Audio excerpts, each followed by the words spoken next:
G'day there guys, lays awake at night feeling guilty that he pretended to be a girl or to get free stuff on RuneScape when he was 13 years old here. It's your boy Markee and welcome back to another episode of r/AmiTheA. If you love today's content, I want you to tell me what you think about it down in the comments below, smash that like button and enjoy the show.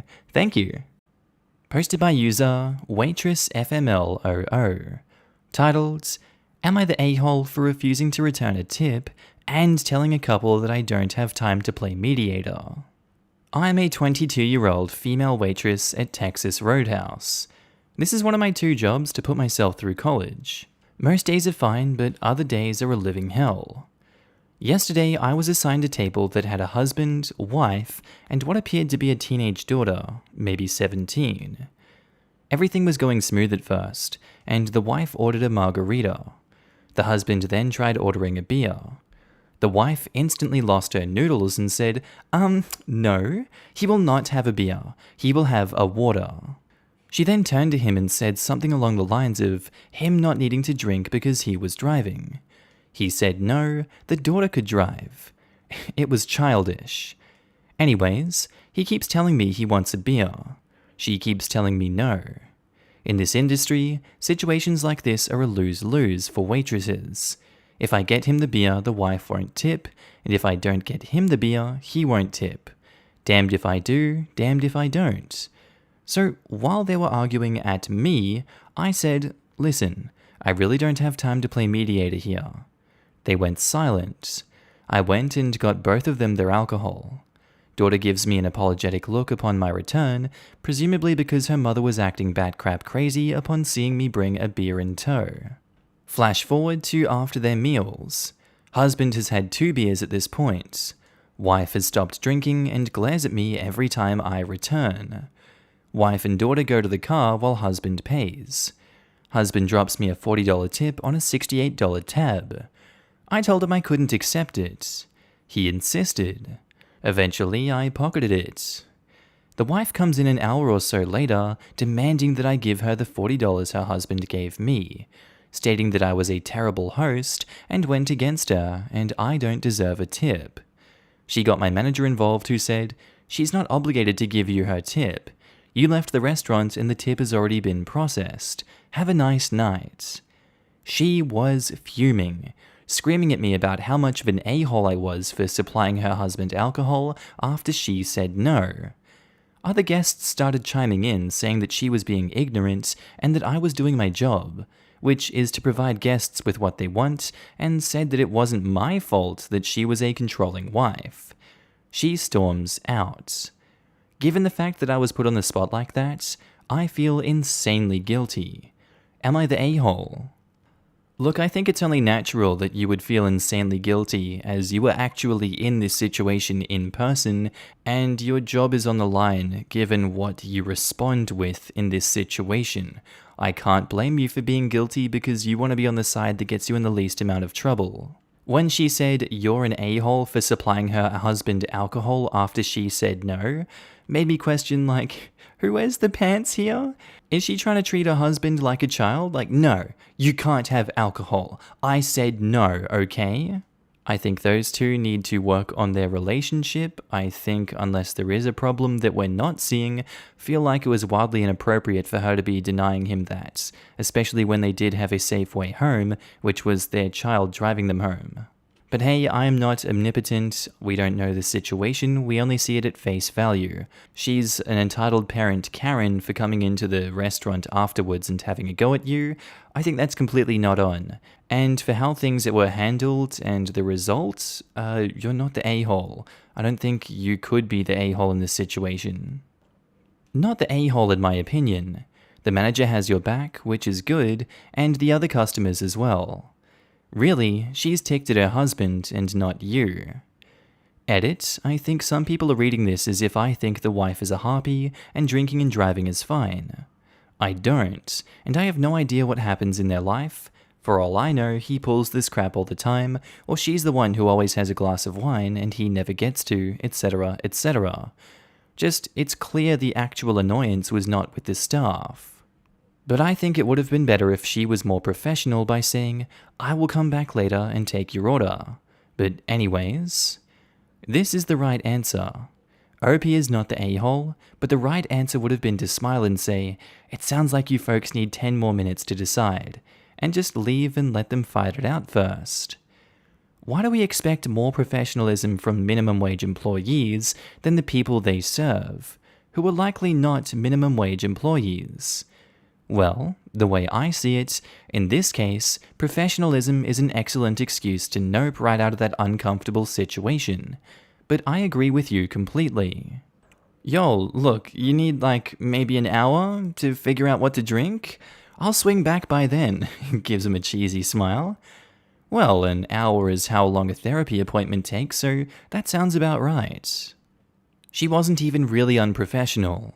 She firmly drew a boundary so that she could effectively do her job. In fact, at a certain point, I'd argue it would be unprofessional not to clearly state the scope of your role as an attempt to remove yourself from the situation. They were being incredibly inappropriate. Just because you're being paid for your time doesn't mean people can treat you however they'd like.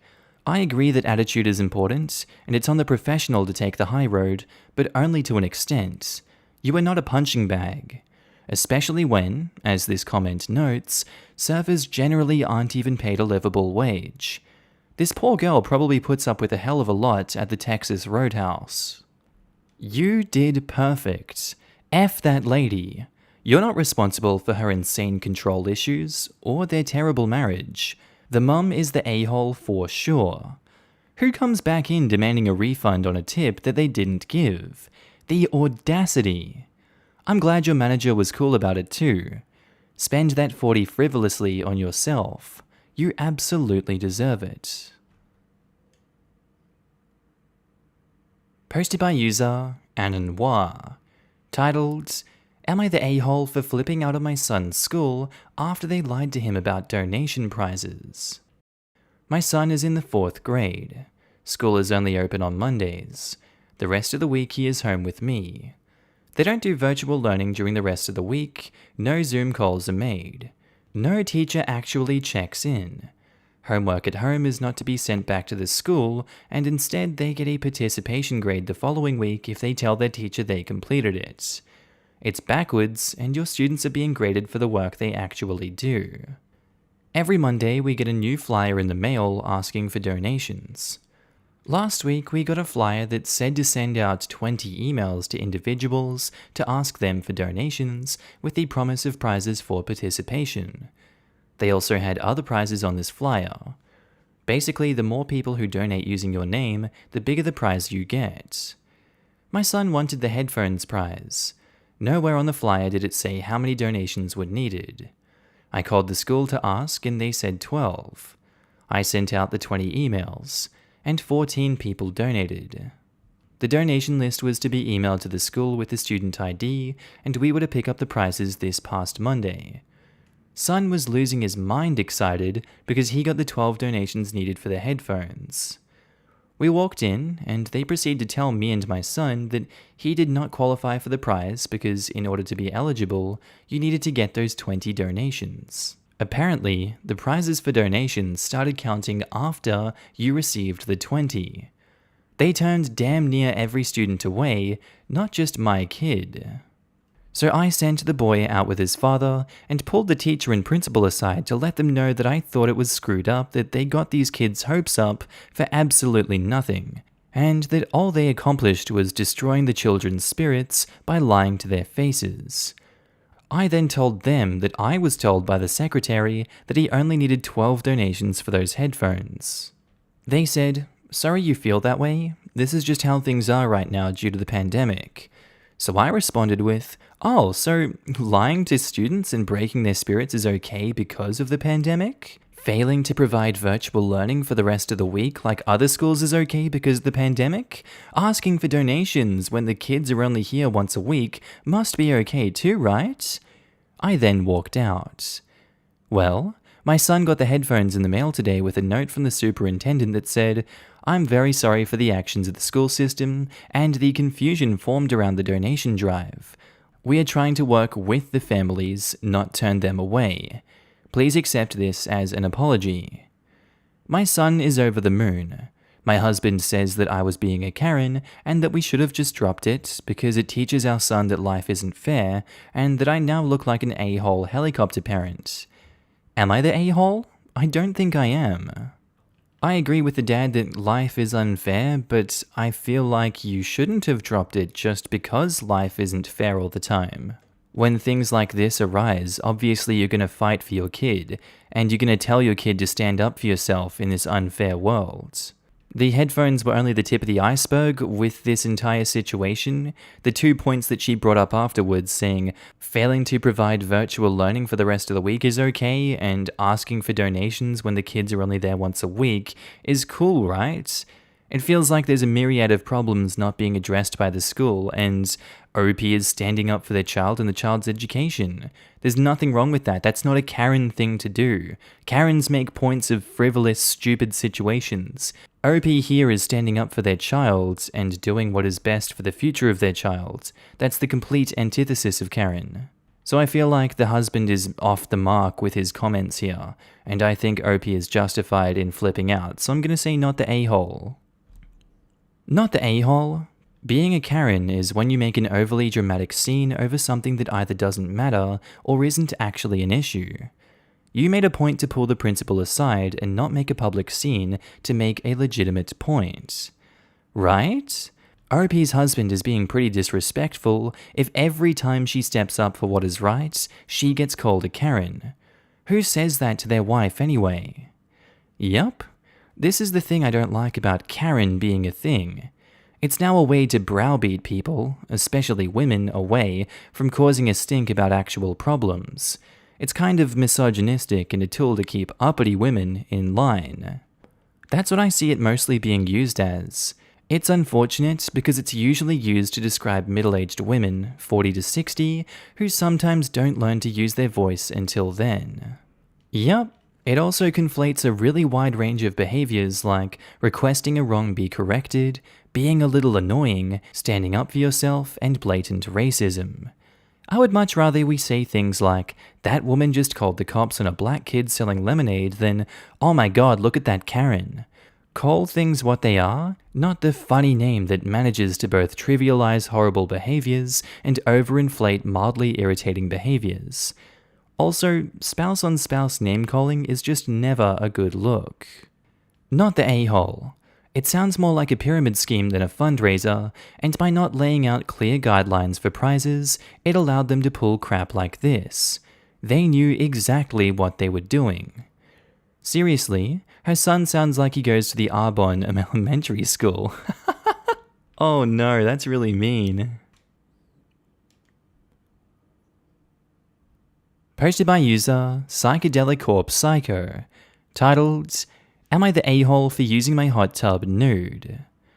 Background, I live in a state where it's legal to be naked on your property as long as you're not engaging in lewd activity. My husband and I recently got our first home. It's a decent-sized property, 0.5 acres, and has 6 feet fences.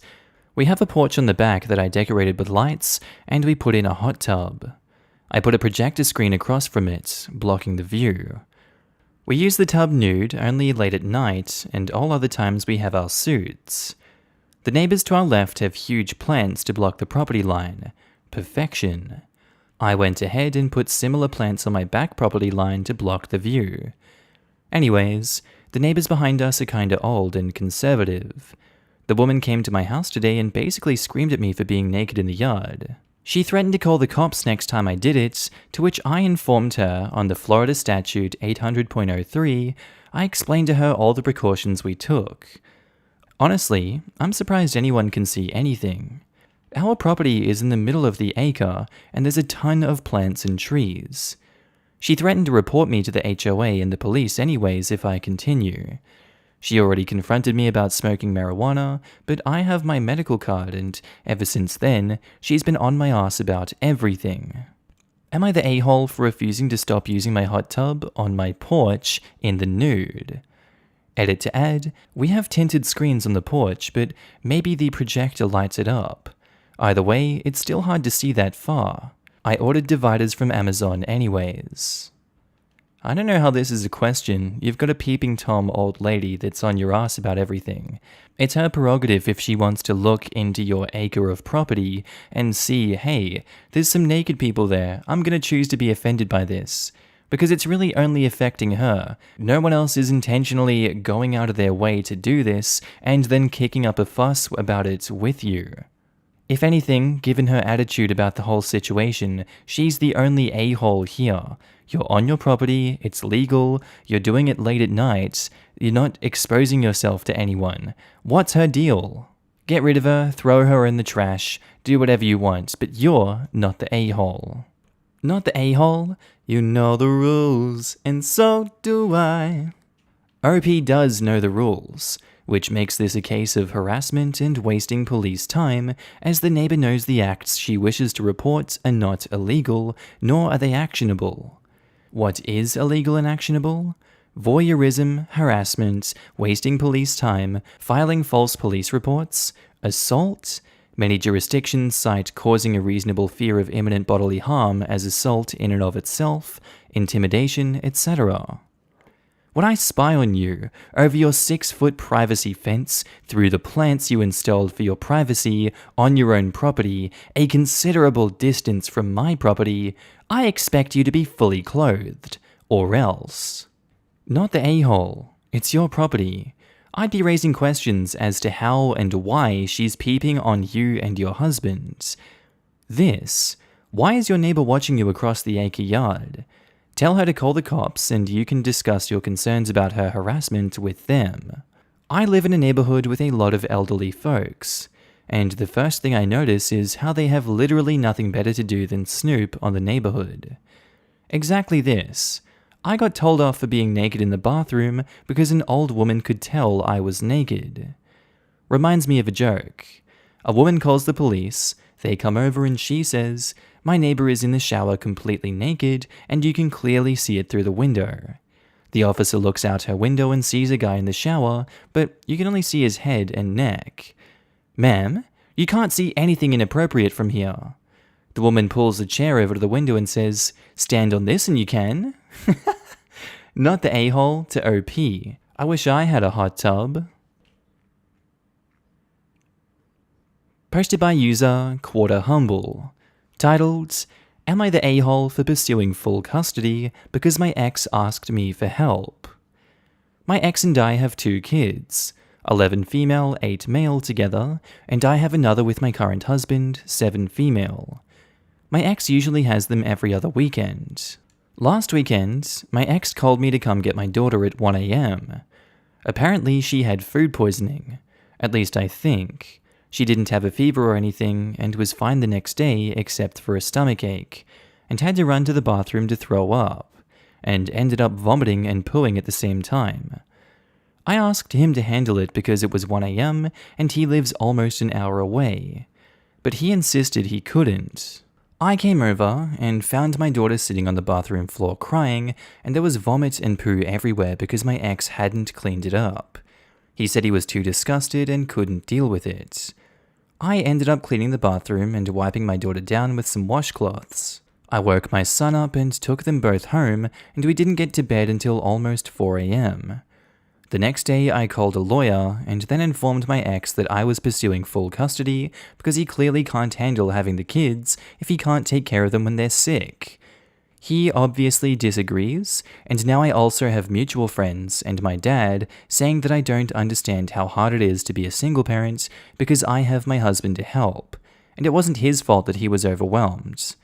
Am I the a-hole for pursuing full custody after this? I always find it hard to believe situations like this are even real in this day and age. Like, are they really excusing this man for not looking after his daughter when she's as sick as she is? Because it genuinely is no excuse. There is no excuse for him having to call his ex to come and deal with the problem. This was completely his problem to deal with, and he failed as a parent to look after his own kid. That's the cold hard truth of the situation. Yeah, diarrhea and vomiting sucks. It really sucks. But it's your kid. You have to do it no matter how disgusting it is. I can't blame her for going for full custody because this can only be one of many issues that he's failing to pick up on as a single parent. And obviously, this will be discussed in the courtroom, but, I'd be embarrassed to have a dad that wouldn't want to look after me like that. I'm gonna go with not the a-hole for pursuing full custody after this. It may or may not work out, but at least it'll give him a reality check. He wasn't overwhelmed, he was disgusted.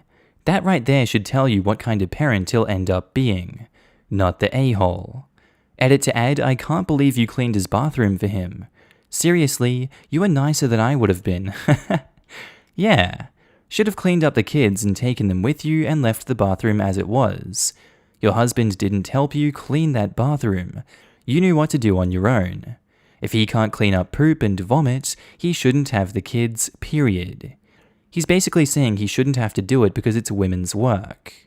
Oh, whoa, alright, we're starting to drift a little off the rails here. We don't have anything that says that he doesn't want to do it because he's a man. The whole story points towards him not being able to do it because he isn't a man. If she hadn't done it, he probably would have called ServPro or something. I don't think this has anything to do with him being misogynistic, it's just him being a child himself, which is still easily a good reason to get full custody. Then let him call ServPro. He didn't stop OP from cleaning up, he let her. Whether this guy only wants to parent when it's fun or easy or clean doesn't really matter. He let his daughter down and has proven he can't cope. That's not only a moral issue for the kids, but presents safety concerns as well. Not the a-hole. I found my daughter on the bathroom floor crying and there was vomit and poo everywhere. Yeah, no. It sounds like that's no longer a safe environment for them. Truth. CPS literally takes kids away from situations where the kids are covered in their own filth and fluids. How hard is it to run a bath or shower, or comfort a sick kid? I can't imagine what the ex would have done if OP didn't swoop in. He could have even stuck her in the shower with her clothes and all, then just let the water run to do its thing. Anything would have been better than just letting her sit in filth like that. Your mutual friends and dad are being sexist. Single mothers are expected to clean poop and vomit all the time without fanfare. If your ex-husband is disgusted by poop and vomit so much that he has to call you in the middle of the night to deal with it, then he obviously cannot handle being a parent, not the a-hole. This. You don't know how hard it is. It's not that effing hard. Parents are expected to clean up bodily fluids when their kids are sick. Mums do it alone, dads do it alone. Even married couples have to deal with it alone when their spouse is out and a kid gets sick. I would also expect my brother to do it if he has my kids when my husband and I are out of town. It's just something that you gotta deal with when you have a kid and get it done. This total acceptance of callousness towards a sick child because dad is too weak to deal with parenthood is mind-blowing. Not the a-hole by 1000. Posted by user Fowler Monday, titled, Am I the a-hole for telling my siblings I want nothing to do with our mother's funeral and I won't pay for it? I, 24 female, am the youngest of 5. My siblings are John, Lucy, Nathan, and Erica. Their, and possibly my father, left when our mother was pregnant with me. I say possibly mine because I do not know if he is my father or if another man is. Nobody does really. But anyway, our mother was an alcoholic and neglectful to us. My siblings all cut and run as soon as they could and left me alone with her.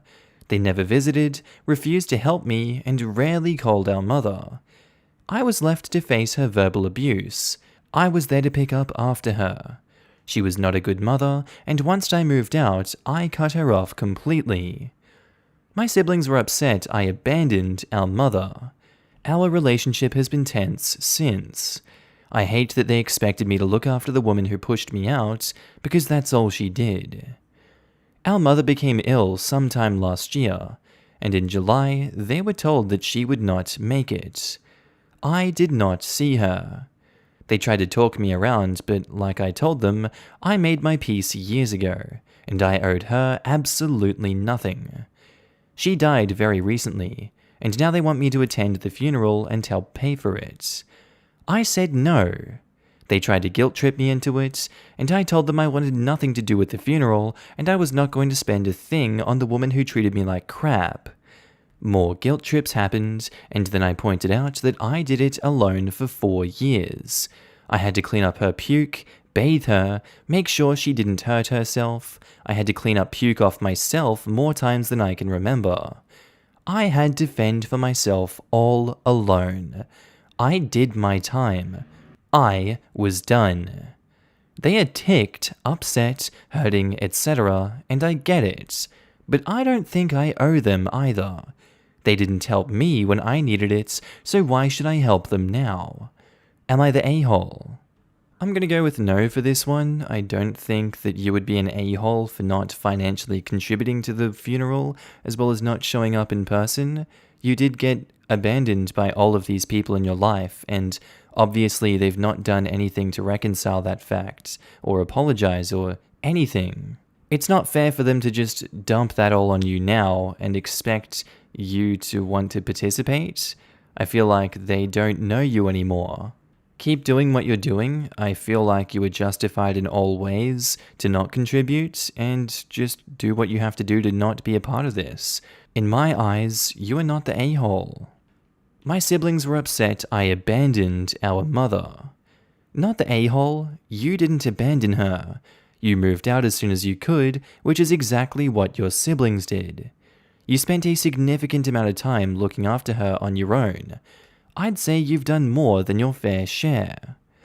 OP's siblings abandoned her, and this twisted narrative that she left her mom is probably just so they don't have to face that they left their small sister alone with their alcohol-sick parent.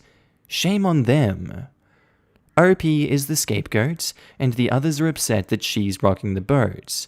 Her siblings were raised by a very toxic person, so it's no surprise that they are dysfunctional as well.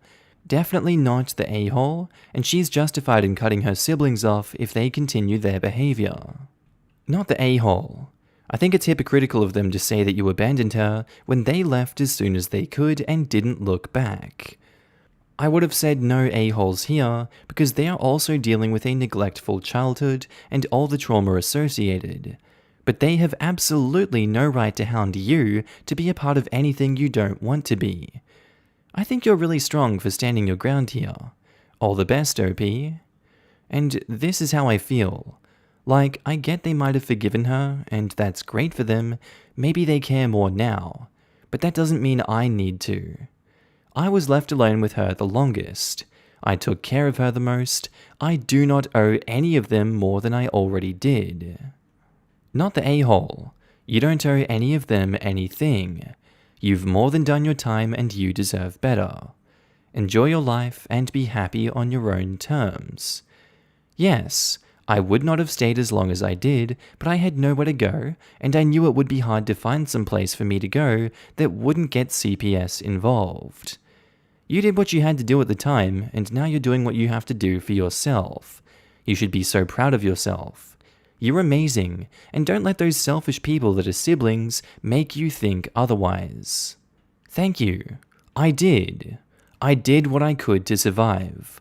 All I wanted back then was someone to take me away, but I had to do it all on my own, and I am where I am today because of me, not because of anyone else. Posted by user throwaway34053330. Titled, Am I the a-hole for refusing a necklace with my son's ashes after my husband let his mother take the urn? My son Tom passed away 4 months ago, at the age of 6. He had a heart condition that robbed him of living his childhood like any other kid. He was such an angel, and he loved food so much. I tried to feed him as much as I could because he was so thin and didn't have enough energy to run around and play because of his condition. My husband's family were directly involved in my son's care. They were always there, but they never stayed at the hospital so I could go home and get some sleep. They stopped their kids from being around him. They did not help at all. When my son passed away, they felt free to take his belongings, clothes, toys, blankets, and my mother-in-law insisted to have a burial service, but I chose to have him cremated and kept his ashes in an urn inside my bedroom. My mother-in-law started visiting regularly. She didn't do that when he was alive, just visited the hospital. And she started talking about making ashes pendants for me, my husband, and her family as a way to carry Tom's memory with us and keep him close wherever we go. She told me that my brother-in-law loved Tom so much and wanted a pendant made for him as well. I was stunned, and I didn't know what to tell her. I remember telling her that this was never gonna happen, and that all those family members have their kids with them, and that I was the one who lost a son. She started arguing, talking about how important Tom was to her and the family, and that my husband would agree with this fair treatment instead of keeping an urn in my bedroom and refusing to let the family share their grief. I told her there was no way I'd say yes. She seemed so upset and took it personally, started berating me and talking about how everyone else was trying to show support, and that was the last time we spoke. I got invited to a road trip by my family to help me relieve so much stress, and when I returned after 6 days, I found that my son's urn was gone. My husband showed me a necklace that he said had my son's ashes in it, and pulled out another one that belonged to him that was in the shape of a cross. He told me that his mum made the necklace for me, him, her brother-in-law with our son's ashes, paid money to get it done, and so we could all have Tom with us. I was in a shock. I had to sit down for a minute. It turned out he allowed his mum to take the urn while I was gone, and his defense was that his family cared so much for Tom, and they all deserved to keep a memorial necklace as a way to remember him. I yelled at him that this was my son and not theirs. She had no right to take that urn and do what she wanted with it, especially when I told her no. I was so mad with him. I couldn't even look at him. I took my things and went back to my family and refused to take the necklace that she put thousands on. I called her and berated her for her awful behavior, and told her that she was selfish and inconsiderate for taking my son from me like that.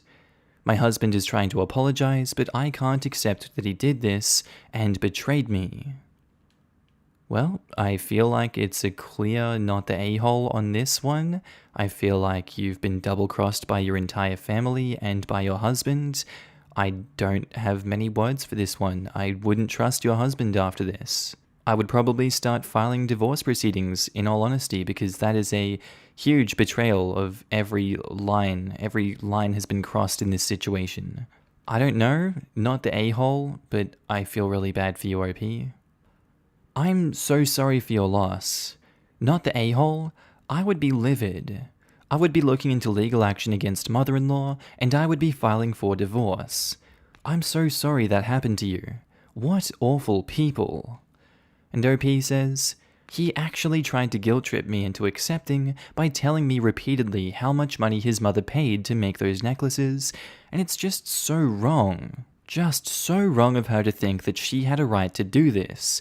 And it felt like a slap to the face after I told her that I would never give away, not even some of my own son's ashes, no matter what. And I cried just like the time I cried when my son passed away. It felt like I lost him again. It's horrible, and I can't forgive my husband for what he did to me. I hope she's happy. I hope she can now walk around wearing that necklace, just lying and pretending that she cared for my son. I know it's all for show. She did this for show. I could almost swear that she had a different motivation, and it makes me so sick she used my pain to get herself the attention that she wanted.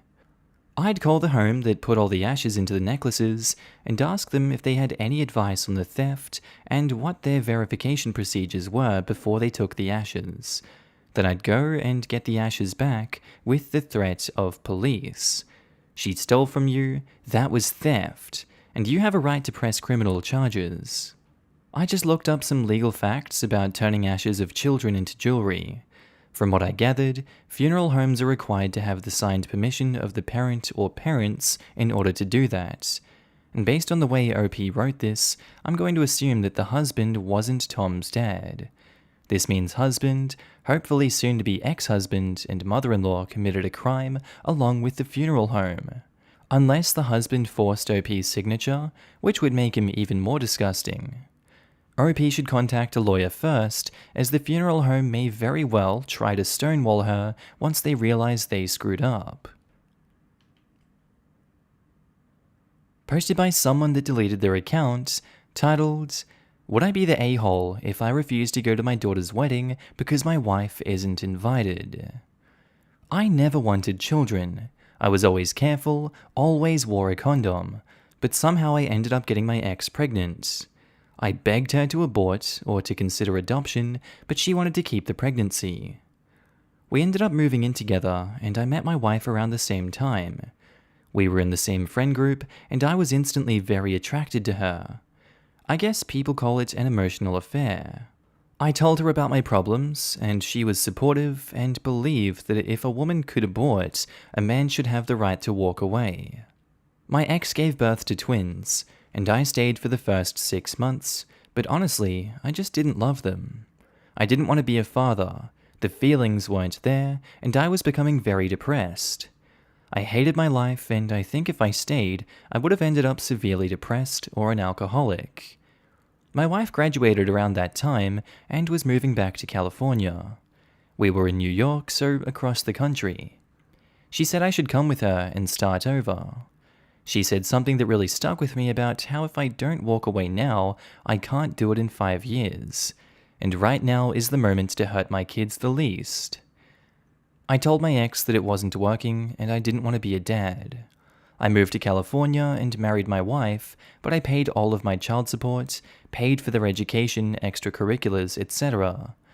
When the twins were 18, they wanted to meet me, and I felt ready.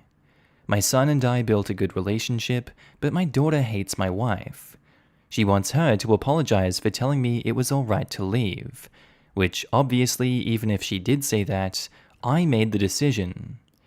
My daughter is getting married and recently said my wife is not invited. I told her that is incredibly disrespectful and you can't invite half of a couple. She said she's selfish and evil and just said those things so I'd move in with her. I have fully paid for this wedding, which I probably wouldn't have if I knew this ahead of time, but I told her I will not publicly disrespect my wife. I guess there is a reason that you deleted your account name because, Jesus, that's not good at all. She absolutely has the right to decide who goes to her wedding, regardless of if you paid for it or not. Unfortunately, just because you paid for the wedding doesn't mean you get to control who goes and doesn't go. And yeah, you did do your ex dirty and you fled the country early on. That absolutely is your prerogative, you're allowed to do that, but in their eyes you are an a-hole, and you continue to be an a-hole, and you're enabled by your wife now. You don't seem to be doing much redeeming in this situation, and there's not much to say about that. Just purely going by the story, I'm gonna say that you're the a-hole. Are you the a-hole for not going to the wedding if your wife isn't welcome? No. Is your daughter the a-hole for not inviting your wife? No. It sounds like she doesn't have any relationship with your wife, so I can understand why she doesn't want her there. You had the chance to introduce your wife to your daughter for several decades, but decided you didn't want that, so that one is on you. Are you the a-hole for suddenly deciding you want to teach your daughter, the one you abandoned, what is and isn't disrespectful, and who she must invite to her wedding? Well, yes, you're the a-hole. Is abandoned the right word? Yes, he left her and had no contact, but OP paid all the child support and everything he needed to do, not just fall off the edge of the world. I heard a story of a young man forced into something he didn't want, leaving that to have his life and doing everything he needed for the children. It was the daughter's choice at 18 to have contact, not his. As an adult, she must have understood that to want your biological father in your life means having his wife as well. She accepts his money but rejects his life. She's not a child. She would have thought about the implications. If this was me in the OP's circumstance, I would seriously consider their financial help to a child just using him.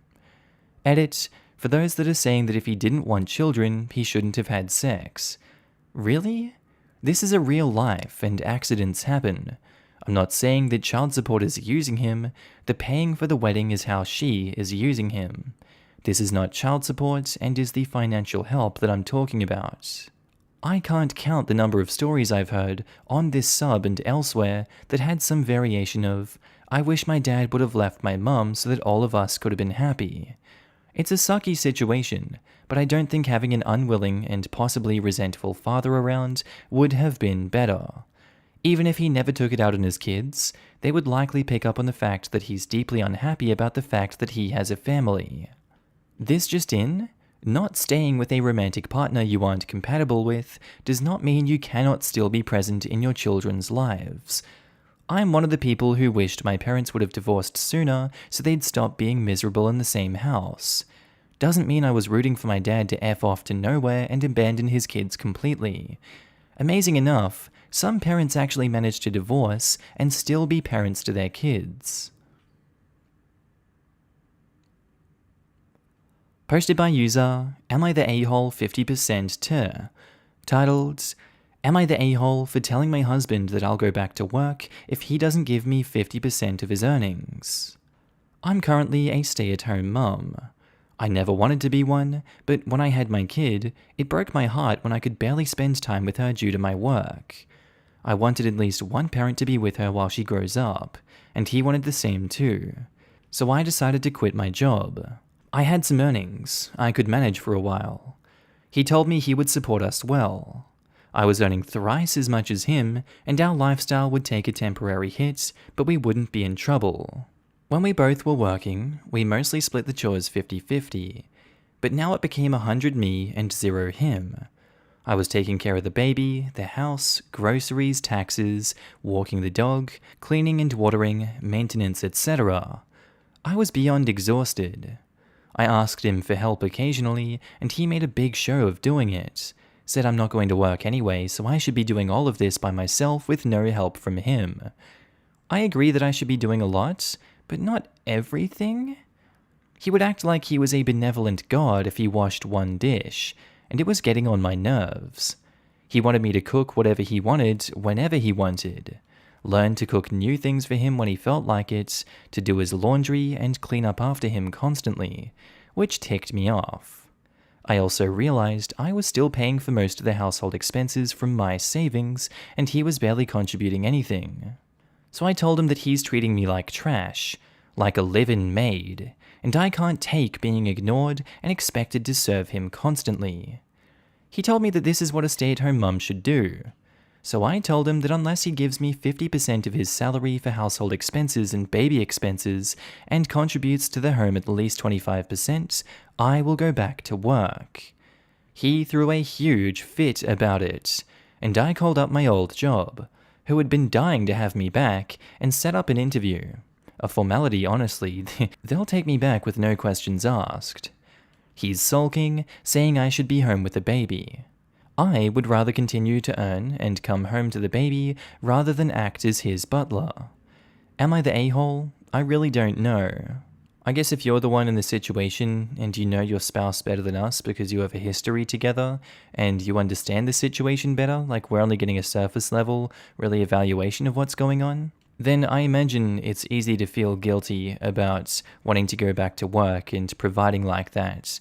But really, you've given us a fair evaluation, and I feel like you've been very transparent in the whole situation here at least. From what you've written, I'm inclined to be on your side about this one, and I really do feel like he's not doing his fair share of work. I mean, it would depend if he's working 12 plus hours a day or not. Man would need his rest then, and you need your rest. But I think it's logical to assume that he's doing 8 hours a day and just being lazy. And that's unacceptable. He's not doing his part, and he's going to have the consequences of you going back to work and possibly having the roles reversed where he goes to take care of the baby. In this situation, not the a-hole. Not the a-hole, go back to work. He is awful. You'll need your income for the divorce, and sadly, you'll end up paying him alimony because you make so much more. Yep, go back to work and let him know he can start doing all the cooking and cleaning. I wonder if she can divorce him before starting her job back to avoid this.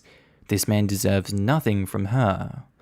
Edit. Since this blew up, I'd like to say that I'm not usually a supporter of such underhanded behavior, but by what OP has described, she is being financially abused, and I find it repulsive that someone would owe an abuser anything.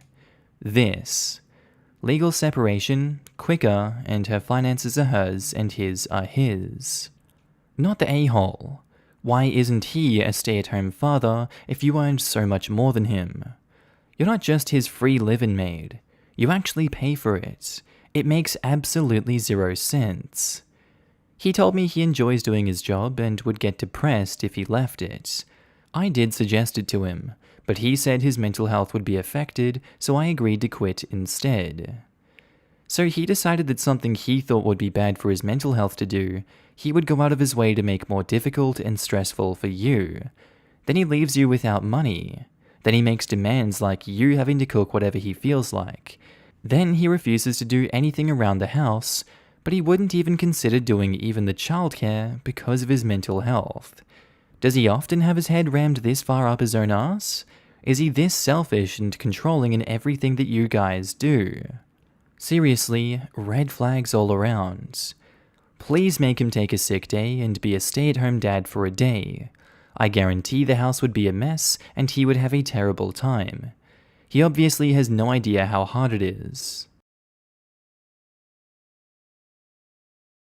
Posted by user HydroPops222. Titled, Am I the a-hole for deciding to become temporarily celibate 1.5 years into a relationship? So I am a 29 female and I'm dating a 33 male. We have been dating for 1.5 years and living together for almost a year. I used to be really insecure when I was younger, and I self-medicated by sleeping around because I liked feeling wanted. Surprise, surprise, it didn't help my self-confidence at all, and it made me feel worse. Luckily, I don't have a lot of the confidence issues I used to have.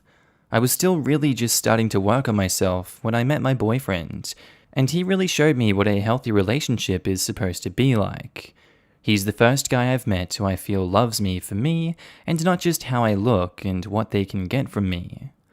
I was very honest with him about my past, and he was super supportive. We have had a pretty normal sex life the whole time we've been dating. This is my longest and healthiest relationship, and last year, I realized that my past had really done damage to me. I didn't want my past to continue to affect my present or my future, so I started seeing a therapist to work out some of my issues. In therapy, I realized that I have always used my ability to please my partner in the bedroom as a yardstick for my worth in a relationship. Not how kind I am, not how well I treat them, nothing else, and this was very unsettling to me. I decided a couple of months ago that I wanted to temporarily explore a sex-free relationship. I wanted to feel confident in my role as girlfriend and as myself as a person on my own, without relying on my ability to please or obsessing about it. I want to make sure we are developing emotional intimacy without the physical side. Most importantly, I want to be confident that when we start back up having sex, that I'm confident in myself. It's been 2 months of celibacy after almost 1.5 years of sex every day. I feel like I'll be ready to pick that up again soon, but not yet. I've been honest with my boyfriend with my reasonings and have assured him that I'm still attracted to him.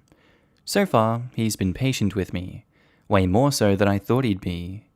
Some of my friends, however, think I'm being disrespectful to him. After all, we spent over 1 year having a normal sex life, and out of the blue, I decided to put a pause to it. I've also heard that it's fine if I want to be celibate, but it's selfish of me to force him into it when that wasn't our original deal. Am I the a-hole for putting the brakes on my sex life without my boyfriend for an undetermined amount of time over 1 year into our relationship? Either these friends of yours are single and they don't understand how the hell a relationship works, or they are in a relationship and they don't understand how a proper functioning relationship should work, because he's cool with it, he's doing it for your mental health. And you're doing this for your mental health too, because you've been to a therapist and, you've explained your reasonings for this. I feel like you've been fairly transparent. It's not like you stopped wanting to have sex out of nowhere and then give absolutely no reasoning to your partner and then gaslight your partner as to they're the problem, it's not you. They're the ones that need to change because I decided to have no sex out of nowhere, I feel like your friends are the ones with the problems here. I would not listen to them. They sound stupid. And you continue to do what is healthy for your relationship. Not the a-hole. No a-holes here. If you are both okay with it, I don't see the issue. I see where your friends might be coming from, but he's fine without having sex, and your relationship is still fine. Don't let other people make you doubt yourself when it's not even their business. I think they are more reflecting what might be good or not good for their relationship. If you and your partner are okay with it, then everything is good. No a-holes here. You can do whatever you want, but I'm going to be honest and say that I would be pretty annoyed if my boyfriend did this, and depending on how long he was wanting to do it for, I don't know if I would stay with him. Sex isn't everything in a relationship, but it's a big part of a relationship for a lot of people, and I wouldn't be cool with my partner taking that away for no reason, simply to work on themselves. It would be a bit different if there was a traumatic experience or illness or something, but in this case specifically, I really wouldn't be on board with it. Again, you can do whatever you want, and you should never feel like you should have to do anything that you don't want to. But you also can't expect your boyfriend to stick around during this soul-searching. If he does, that's awesome. But if not, I would say that you don't have a right to blame him for it. And OP says, that's fair, and I appreciate your opinion. I posted on this board because I wanted honest, differing opinions, so thank you. It's a good point for sure. I just wanted to let you know that one of my exes once told me that he loved me as a person and was with me because he wanted to be around me, talk to me, and experience life with me, and that even if one day I decided I never wanted to have sex again, he would still stay with me, and it was one of the most reassuring and accepting things I've ever heard. The relationship ended for non-sex related reasons. Don't worry. It sounded like your boyfriend feels the same way, and if your friends or his friends can't grasp the concept of a relationship where you love that person because you like being around them and the sex is just an awesome bonus, then that sucks for them. Your boyfriend is supportive. It's temporary and it's for your well-being. Tell them that. Boyfriend is supportive of this, as our relationship is built on more than just sex, and he cares about my well-being and my growth as a person. Also, our sex life is none of your business. Butt out. That's easy to say, but if at least one person in the relationship has a libido, sex is a part of a healthy relationship. It sometimes comes in waves of scarcity and plenty, and that's also healthy. But if there is no sex, or the scarcity becomes too much, there will be resentment. There will be hurt feelings and insecurity. You can have all of the love in the world for your partner, but if you're always left with a need unfulfilled, you are going to be suffering. Update. Am I the a-hole for deciding to become temporarily celibate 1.5 years into a relationship? I wanted to post an update since the response to my post was overwhelming and people have asked. I appreciate how passionate people got, and even though I was not labeled the a-hole, the people calling me one had valid points that I took to heart. I appreciate people taking the time to respond, even if it was hard to hear, and for giving me honest, unfiltered opinions, which was what I needed. I'm happy to report that my boyfriend and I are still together. We are now back to having sex after almost 4 months of celibacy. It had been a month or so longer than I thought when I originally posted. I feel that this break has really helped us connect on a deeper level. It has been more awkward than I thought to get back into sex after not having it for so long, as people warned me about. But it's getting better with time. We don't have sex every day anymore, it's toned down quite a bit, and I think we both feel less pressure, which was another thing suggested to me on my post. Going through this was tough, but made both of us realize our relationship is worth fighting for. We are even more serious now. A lot of people called me an a-hole for making a unilateral decision, and they were right. However, he was clear that this should have been my choice because it's my body, so I don't think he held that against me as much as was assumed on my post. But he didn't appreciate the blind side, which was fair. People suggesting me setting an end date, which was a good idea. I decided on not choosing a date to, for sure, start sex again, because that would be counterproductive, but instead, a date that we revisit the idea. We discussed everything at length that was brought up in the comments of the post. I asked him to be honest with me. There was some yelling out of frustration, but ultimately we were okay, and he was patient. We decided that if we weren't having sex by July, I let him decide, we would have to see if we needed to try something else, or if it was just our time to part ways. Luckily, we never had to have that talk, but having a date to at least revisit things was a huge help. I also continued to check in with him. It was very, very far from idyllic, but we kept communicating, which was key. Overall, I'm at peace with my choices. I feel super confident, and I know that he's with me for me, and most of all, I learned how much value I bring to the relationship. I'm glad I posted that, because had I not, I'm not sure I would have gotten to this point if I hadn't taken the advice I got. There were things brought up in my post that I never would have thought about on my own. No a-holes here. This is incredible to hear. I'm happy for you. Your boyfriend sounds like a decent dude. I'm glad you worked everything out between you, and I hope your relationship and confidence are stronger for the experience. Thanks. Our relationship is so much better now, and he agrees with that 100%. I learned that our relationship was never just about sex, and that going through this short period of reevaluating things was the best thing we could have done. Sex is an aspect of a healthy relationship, but should not be the sole factor, and this was always going to be temporary. He's such a good man. I'm lucky to have him. While it was hard, he said it really wasn't the end of the world if it was going to benefit us positively. He and I trained and competed in a triathlon together during this break, so it was nice to have that to bring us together too. We'd work out or run together instead of having sex, lol. We're planning on getting married in the next year or so, and then going to try right away for a family due to personal reasons, so definitely no more celibacy. Posted by user UrsaJ66, titled, Would I be the a-hole if I uninvited a friend on a trip after finding out he has feelings for me? Just an FYI, we are both guys and are both 22. So, me and my group of friends have all made plans to go stay at a cottage next month for a weekend. I'm the main planner of this, but everyone is contributing equally financially. There are 6 of us going, including one of my good friends, Ryan. Ryan is gay, and I've never had a problem with that. I barely even think about it. Ryan and one of my other friends, Rachel, are really close, and they hang out separately all the time. Rachel and I and a few of our other friends, Ryan wasn't there, went out for drinks last weekend, and we were all a little drunk by the end of the night. At one point, Rachel takes me to the side and says that she needs to tell me something. She said that Ryan confessed to her that he is starting to have serious, almost love-like feelings for me. She said that he is really distraught about it because I'm straight, and he knows I'll never reciprocate his feelings. She made me promise not to let on that I know. To be honest, I'm kind of freaked out by it. I don't know if I'm comfortable having somebody there at the cottage who has such strong feelings for me. I'm considering asking him not to come on the trip.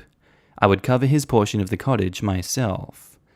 I feel like because I am the one organizing it, that I should be able to decide who I want there or not. Obviously, I would talk to him about this and emphasize that maybe it's best for both of us if we spend some time apart so he can work through his feelings for me. So, would I be the a-hole if I uninvited him? Personally, I feel like, yeah, you would be. I feel like you were going really well there, saying that you're going to talk to him about it and saying that you need to spend some time apart, work on the feelings. But doing that through uninviting him to this trip that he's obviously looking forward to and everyone else is looking forward to spending time with him on, that's a dick move. Come on, that is a dick move. You can have a humane conversation with someone and talk through the feelings and say, hey, I feel like we need to cut this out, this needs to stop. I'm uncomfortable with this. And not uninvite them from an event and not cut them out of your friend group. So you would be the a-hole if you uninvited him, and I suggest finding a better way to go about this than uninviting him from the event. You're the a-hole. If Ryan has never acted on those feelings or made you feel uncomfortable, then you're uninviting him for no reason. It is one thing to have feelings for someone you can't have, it is another thing entirely to act on them. Haven't you ever developed feelings for one of your female friends who didn't feel the same way back? You're the a-hole. And let's not let Rachel off the hook. She's an a-hole too. She violated Ryan's trust, and she sounds like a crap stirrer. This right here. One of my best friends has admitted that he's attracted to me. He knows I'm straight and not interested, and that was that. I actually found it flattering, and we're still great friends. I'm attracted to quite a few girls I shouldn't be, and I know you can't control who you're attracted to, but acting on it is different. You're the a-hole. He didn't even tell you. He's never acting on it or said anything to you. It comes off as extremely homophobic. If it was Rachel who had feelings for you, would you be so uncomfortable that you uninvited her? Probably not. If he's not suddenly coming onto you or trying to take advantage of you, you're 100% the a-hole. It was once remarked to me that homophobia in men is the fear that a gay man will treat them the same way as they treat women. I think that applies perfectly to OP here. You're the a-hole. He hasn't done anything to you, dude. If we assume Rachel is telling the truth, then you've most likely been around him for a while with no incident. Gay people aren't wild animals. He has self-control. He knows you're straight, so he's not going to do anything. It seems like it wasn't even his plan to let OP know. Yeah, Rachel also is an a-hole whether she's telling the truth or not. Update: would I be the a-hole if I uninvited a friend on a trip after I found out he has feelings for me? So I eventually decided not to let Ryan know that I knew about his feelings for me, and he ended up coming along to the trip to the cottage. Everything was fine until the last night of the trip when we were all drunk around the campfire. At one point the night ended and we all went inside to bed. I was sleeping in a room by myself and I crawled into bed and passed out pretty quickly. I woke up around 4 a.m. to pee and I found Ryan sleeping in the bed with me. I woke him up and asked him what he was doing. He told me he felt lonely and wanted to cuddle. I told him I wasn't comfortable with that and asked him to leave the bed. He refused and started crying and saying that he's in love with me and he's sorry for being weird about it, but that he wants to be with me. I told him that I didn't think of him that way and it made me uncomfortable to hear that from him, and I started to walk out of the bedroom so I could sleep on the couch. He begged me to stay, but I just left and went to the couch. The next morning we had to leave and we didn't say 2 words to each other, and we all piled into the car. We all got dropped off and me and Ryan didn't even say bye. He texted me a few days later begging me to talk to him, but I haven't answered him and I've been avoiding him since it happened. I just don't know how to approach this from here considering everything that has happened. I was going to let the crush go, but since he confessed to me and slept in the same bed with me, I don't know what to do or if I can move past it. Anyways, that's my update. Thanks for all the responses to my original post. I really tried to follow the advice everyone gave me. Of course you can't move past this. That was very creepy, entitled behavior. You do not owe him a relationship of any kind. Not the a-hole, and he needs professional help. Yeah, I don't want him to get in any kind of trouble, I just hope he gets help. You need to realize that this is far beyond just some minor slip-up like yelling at a friend and cussing them out or something. There are things you can apologize for and move past. Think about it like this. If you had feelings for a girl in your friend group, strong feelings, would you just get in bed with her while she slept? If you did that, what do you think her response would be? Not the a-hole. What a freaking creepo. It's not okay to just randomly get into bed with someone and then make it weird. I honestly just feel bad for him. It's one thing to feel bad for him, but his behavior clearly shows that he has no respect for space and he can't contain his feelings. It would have been better if he had just confessed to you in private instead of just sleeping with you without your consent. Creepy as hell is one thing, but this is just something that breaks the trust of a friendship. Yikes, I'm so sorry that happened to you. I would cut off contact completely and not feel an ounce of remorse about it. If he was that okay with overstepping his boundaries with you, he is genuinely dangerous to be around. I don't think he's dangerous, just sad and acting creepy. It's hard to think of a friend as dangerous, but most sexual assault is committed by people you know. He already got in bed with you and cuddled with you while you were drunk, all without your consent. That's about as big of a red flag as you can get. Ultimately though, you gotta do what you feel is right though. Again, I'm sorry that you had that happen. I hope things go over smoothly, whatever you decide to do. Not the a-hole. Also, Ryan basically walked right over you without your consent and your boundaries by crawling into bed with you while you were sleeping. He put his feelings over yours.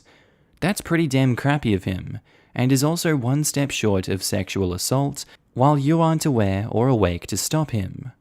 I suggest OP that you tell the rest of your friendship group what Ryan did and then cut him off. Posted by user Leo the Leon, titled, "Am I the a-hole if I back out of being maid of honor at my best friend's wedding next weekend? Best man is my ex-fiance who cheated on me, and I can't be around him, let alone walk arm in arm with him. Jump into the worst week of my life. I was with my ex-fiance for 6 years, loved him with every fiber of my being, wedding planned for August. Refused a job offer so could move with him for his next Air Force assignment. Monday, a call girl from a website called Massage Republic texts him in the middle of the night, saying she's reaching out to old clients because she's back in the game. His phone was at my house while he was flying. I text back she must have the wrong number. She says she doesn't. In a moment of brains, I pretend to be him instead of the jealous girlfriend, and call girl gives me all the details. I'm such a fool, this had been happening under my nose for years. I confront him.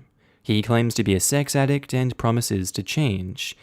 I consider it for half a second and say no.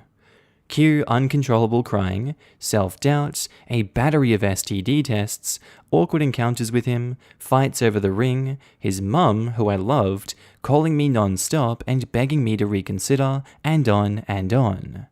And on top of all of this, my best friend is marrying his best friend May 11th. Groom doesn't want to rock the boat at this late date and is selecting a new best man. Bride says she has way too much on her plate and is begging me to just go through with it. And she'll, quote-unquote, make it up to me. I've never hated a human being as much as I hate him. I can't be in the same room with him, let alone walk arm in arm with him. I understand the whole wedding doesn't need to fall apart because I'm upset. So I just want to not go and spend the day downing the leftover Percocets from my wisdom teeth operation, fudging as many Tinder dudes who can stand to be around me after not showering, and burning all his crap. Would I be the a-hole if I back out of the wedding?" That's quite the description of activities you're going to take currently. I support it. You do you, whatever helps you recover. I honestly don't think you'd be the a-hole if you backed out of the wedding. I know weddings are a lot of work, but there's nothing stopping them from finding someone else to come to the wedding in place of the best man. This is an exceptional circumstance, and I feel like they're not making way for you, so you shouldn't have to go to the wedding because you've made your reasons clear. Hell, if it was my wedding, I'd move heaven and earth for a situation like this to stop the boat from rocking. Jesus Christ. It seems like you really don't have any other options, so I'm gonna say you wouldn't be the a-hole and you are not the a-hole if you back out of the wedding. Edit. Okay guys, I don't know what the verdict is, but whether or not you voted you're the a-hole or not the a-hole and said that I should go anyways to support my friends, we were friends before we were born. Our mums were college roommates. Your arguments were the most convincing. I'm gonna suck it up, participate, have fun, make my lock screen image the text from Panama, where she said, "Remember, you liked tonguing my a-hole?" So when I get sad, I have an instant reminder of who he really is. And then when it's all over, I'm gonna scream myself hoarse and beat the ever-living F out of my pillows. If I can update a week from now, I will. I still have a lot of reading to do, so thank you all for commenting. Edit 3 that won't be seen. Guys, I've had the worst week of my life, and been crying almost non-stop since 3 AM last Monday, or Tuesday, or whatever. I have to clear up people calling my best friend the a-hole. That just isn't the case at all. I love her as much as I love any person on the planet, and she has my back. But this wedding is now a week away. It is not a simple thing of kick me out or asking ex-fiancé not to come. Everyone is furious with him, but only she, me, and he know the details of call girls. My ex's parents, grandparents, and everyone else are going to be at the wedding. He's as close with the groom as I am with her. If they make big changes now, then the day becomes about what he did, not about the wedding. It's not my place to demand the groom change his best man a week out, no less. Plus, like I said, he knows my ex cheated. He doesn't know my ex was sleeping with prostitutes. If I bring that up, then this whole week becomes about that. My best friend and her groom being a-holes isn't even an option on the table. They didn't do anything wrong and are just reacting with the best information they have. My friend has offered me the chance to allow me and ex-fiancé to walk in with other people or even separately, but I'm not going to do that. First of all, because I think it'll look weird. And secondly, I foresee getting a sick sense of satisfaction of touching him one last time forever, and have him know that that spark he feels could have been forever come August, but he screwed it up. Not the a-hole, she cannot and will not ever make it up to you for putting you through that. The thing is, it's not just the walking down the aisle and other incidental moments of direct contact with the cheating ex-scumbag. It's the whole wedding. She was engaged. She would have to stand there and witness intimately loving vows and kisses and tender moments and pledges of devotion, all while it's incredibly fresh on her mind that she thought she was going to have that herself, and now won't. At least, not with her ex. That's pretty brutal. It's like going to a baby shower a few days after a miscarriage. Or going to a baby shower after someone kidnapped your baby and then having to partner up with that person and not fall apart the entire time.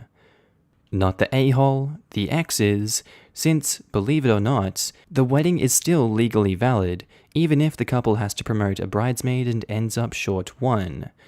Also, the couple is putting you in this position by not demoting the ex or kicking him out of the wedding party. Why is it you, the wronged party, who has to sacrifice? I am not quite ready to call them the a-hole, but they are nearer that line than you. Updates: am I the a-hole if I back out of my best friend's wedding? Best man was my ex-fiancé, who I found out was cheating. I've logged into this throwaway a couple of times over the past week, and honest to God have 50 DMs and comments asking me to update, so here goes. Some of you may also know that my story got featured on major news sites and blogs. It was crazy. I left way too much identifiable info in my post, so pretty much all my social circle knew that it was me, and it was also the way most everyone figured out my ex had been cheating. We had a meeting among the four of us as to whether or not we proceed. We pretty much agreed that not showing up would cause more drama and whispers than if we didn't show up. So we agreed to be civil and stay in our respective places. But having to spend that hour or so in the same room with him just fueled me up with adrenaline and pure rage. That led into the bachelorette party that night, where I got frickin' hammered, and honest to God, made out with so many guys while dancing, I can't even count. I also ended up having my first one-night stand ever with a 20-year-old super cute guy from our university's wrestling team who was so sweet. I'm not proud of doing that, but I'm also not ashamed either, because it made me feel so desirable, and almost like I was going into the wedding day and rehearsal with some parody, since I can be naughty too. X and I were of course paired up at the rehearsal, and I hate to admit this, but we had an absolute blast with each other. It wasn't a mistake that we had such a great and fun relationship. We are very compatible. It probably also worked because we were able to put the issue on the side and focus on something else. The wedding was very much the same way. We walked arm in arm down the aisle with big, beaming, and genuine smiles. We were there for our friends. I had prepared a really nasty maid of honor toast that would have praised my friend in her loving relationship, loyalty, and truthfulness. I even included a line about, "You never know who's going to call in the middle of the night." But as the reception wore on, I could tell the weight of the situation was really getting to my ex, and I felt like I really didn't need to twist the knife any further, so I gave a nice but very generic toast. As the night went on, X was more and more out of it, and sitting by himself either on his phone or with his head in his hand. I didn't want people talking about him, so I asked him to dance with me, which was actually really nice, since we both didn't say anything. At the end of it, he put his hand around my face like he was going to kiss me. I would have totally let him in that moment, and just whispered how sorry he was, and walked away. I got distracted and turned around, and he had apparently left the reception. I hate myself for it, but I was so sad to see him go. This wedding is literally the last thing we ever have to do with each other. There is no expectation of Game of Thrones Sundays or Bloody Mary brunches with his mum. We won't argue over how bad IPA beer smells, or who forgot to put petrol in the car. Like, the reality of him just being able to leave without me arguing that I'm not ready to go yet, classic introvert and extrovert pairing here, sunk in that this is over. Like, over. I went and cried uncontrollably in the kitchen of the hotel until the bride found me and cried with me for a good half an hour. With that, I knew that I made the right choice in being there for my friend. So that's that. The wedding is over and done with. No real drama, lots and lots of hurt feelings, and a huge broken heart that I'm not sure how it will ever heal. I wish I could just turn off loving him, but that's not going to happen. Posted by user Anonymous Account 87, titled, "Would I be the a-hole if I didn't adopt my dead husband's children?" Hello, I of course know how awful this sounds, but it's a recent development and I'm unsure if I'm completely in the wrong. Before I married my husband, he had 3 children with his ex-wife, who were 2, 2, and 5. When we got married, his ex was still bitter. I say this in the most respectful way possible, but it's true, as they'd only been divorced officially for a year. After that, custody was a big issue with us and her, and my husband fighting for full custody. Unfortunately, we only ended up getting weekends and the complete months of December and July while they were out of school. So it goes without saying I wasn't much of a mother figure to them, rather than their father's wife. My husband passed away 2 years ago in an accident, and I haven't seen them, aside from the funeral, in all that time. His wife called me up sometime last month to reveal that she's suffering from a terminal illness, a brain tumor, and that she was hoping I could take in the children after she passed. Both her and my husband's parents are far too old to even care for themselves completely. I still take his mother grocery shopping as she can't do it alone, and that there was no one else who could be able to take care of the children and support the children in a proper way. She said her sister suffers from addiction, and I'm not sure if that could be something the state would consider if there was truly no one left. I told her I'd consider and needed to think it over and would call her. In my mind, I feel that even though it's heartbreaking that she has to consider who will care for her children when she's dead so soon, but I'm not sold, and I don't want to jump in with full custody of 3 children who I haven't seen in 2 years. Ouch, this is a no a-holes here situation. No one really sucks, that's really sad. I've not got much to say about this one, and I feel like if you don't want to take the kids, you shouldn't, and you shouldn't have to, because that is a huge responsibility. If you feel like you don't have the capability to look after them, it would probably only be to the detriment of everyone. In the best case scenario, you should take them in and be a mother for them, but of course you don't have to, and there should be other family members besides the grandparents on either side that should be able to take them in or provide some level of care. But at least if you are there for them, and you're close by, and they know that you're there for support if they ever need it in the system, that would be good, that would be a start. But I'm going to go with no a-holes here. Man, I think the ordinary rules don't work here. A quick tagline acronym to summarize such an enormous life problem? Nah, I'm gonna pass this time. First, let's set this straight. You do this and you win the awesome person test. What you need to decide is simple. Are these kids in your heart? Are you the good kind of person who can give them the love they need? And if they are, leap. If you are, leap. If they are not, I feel deep sympathy for these kids. There are so many consequences here.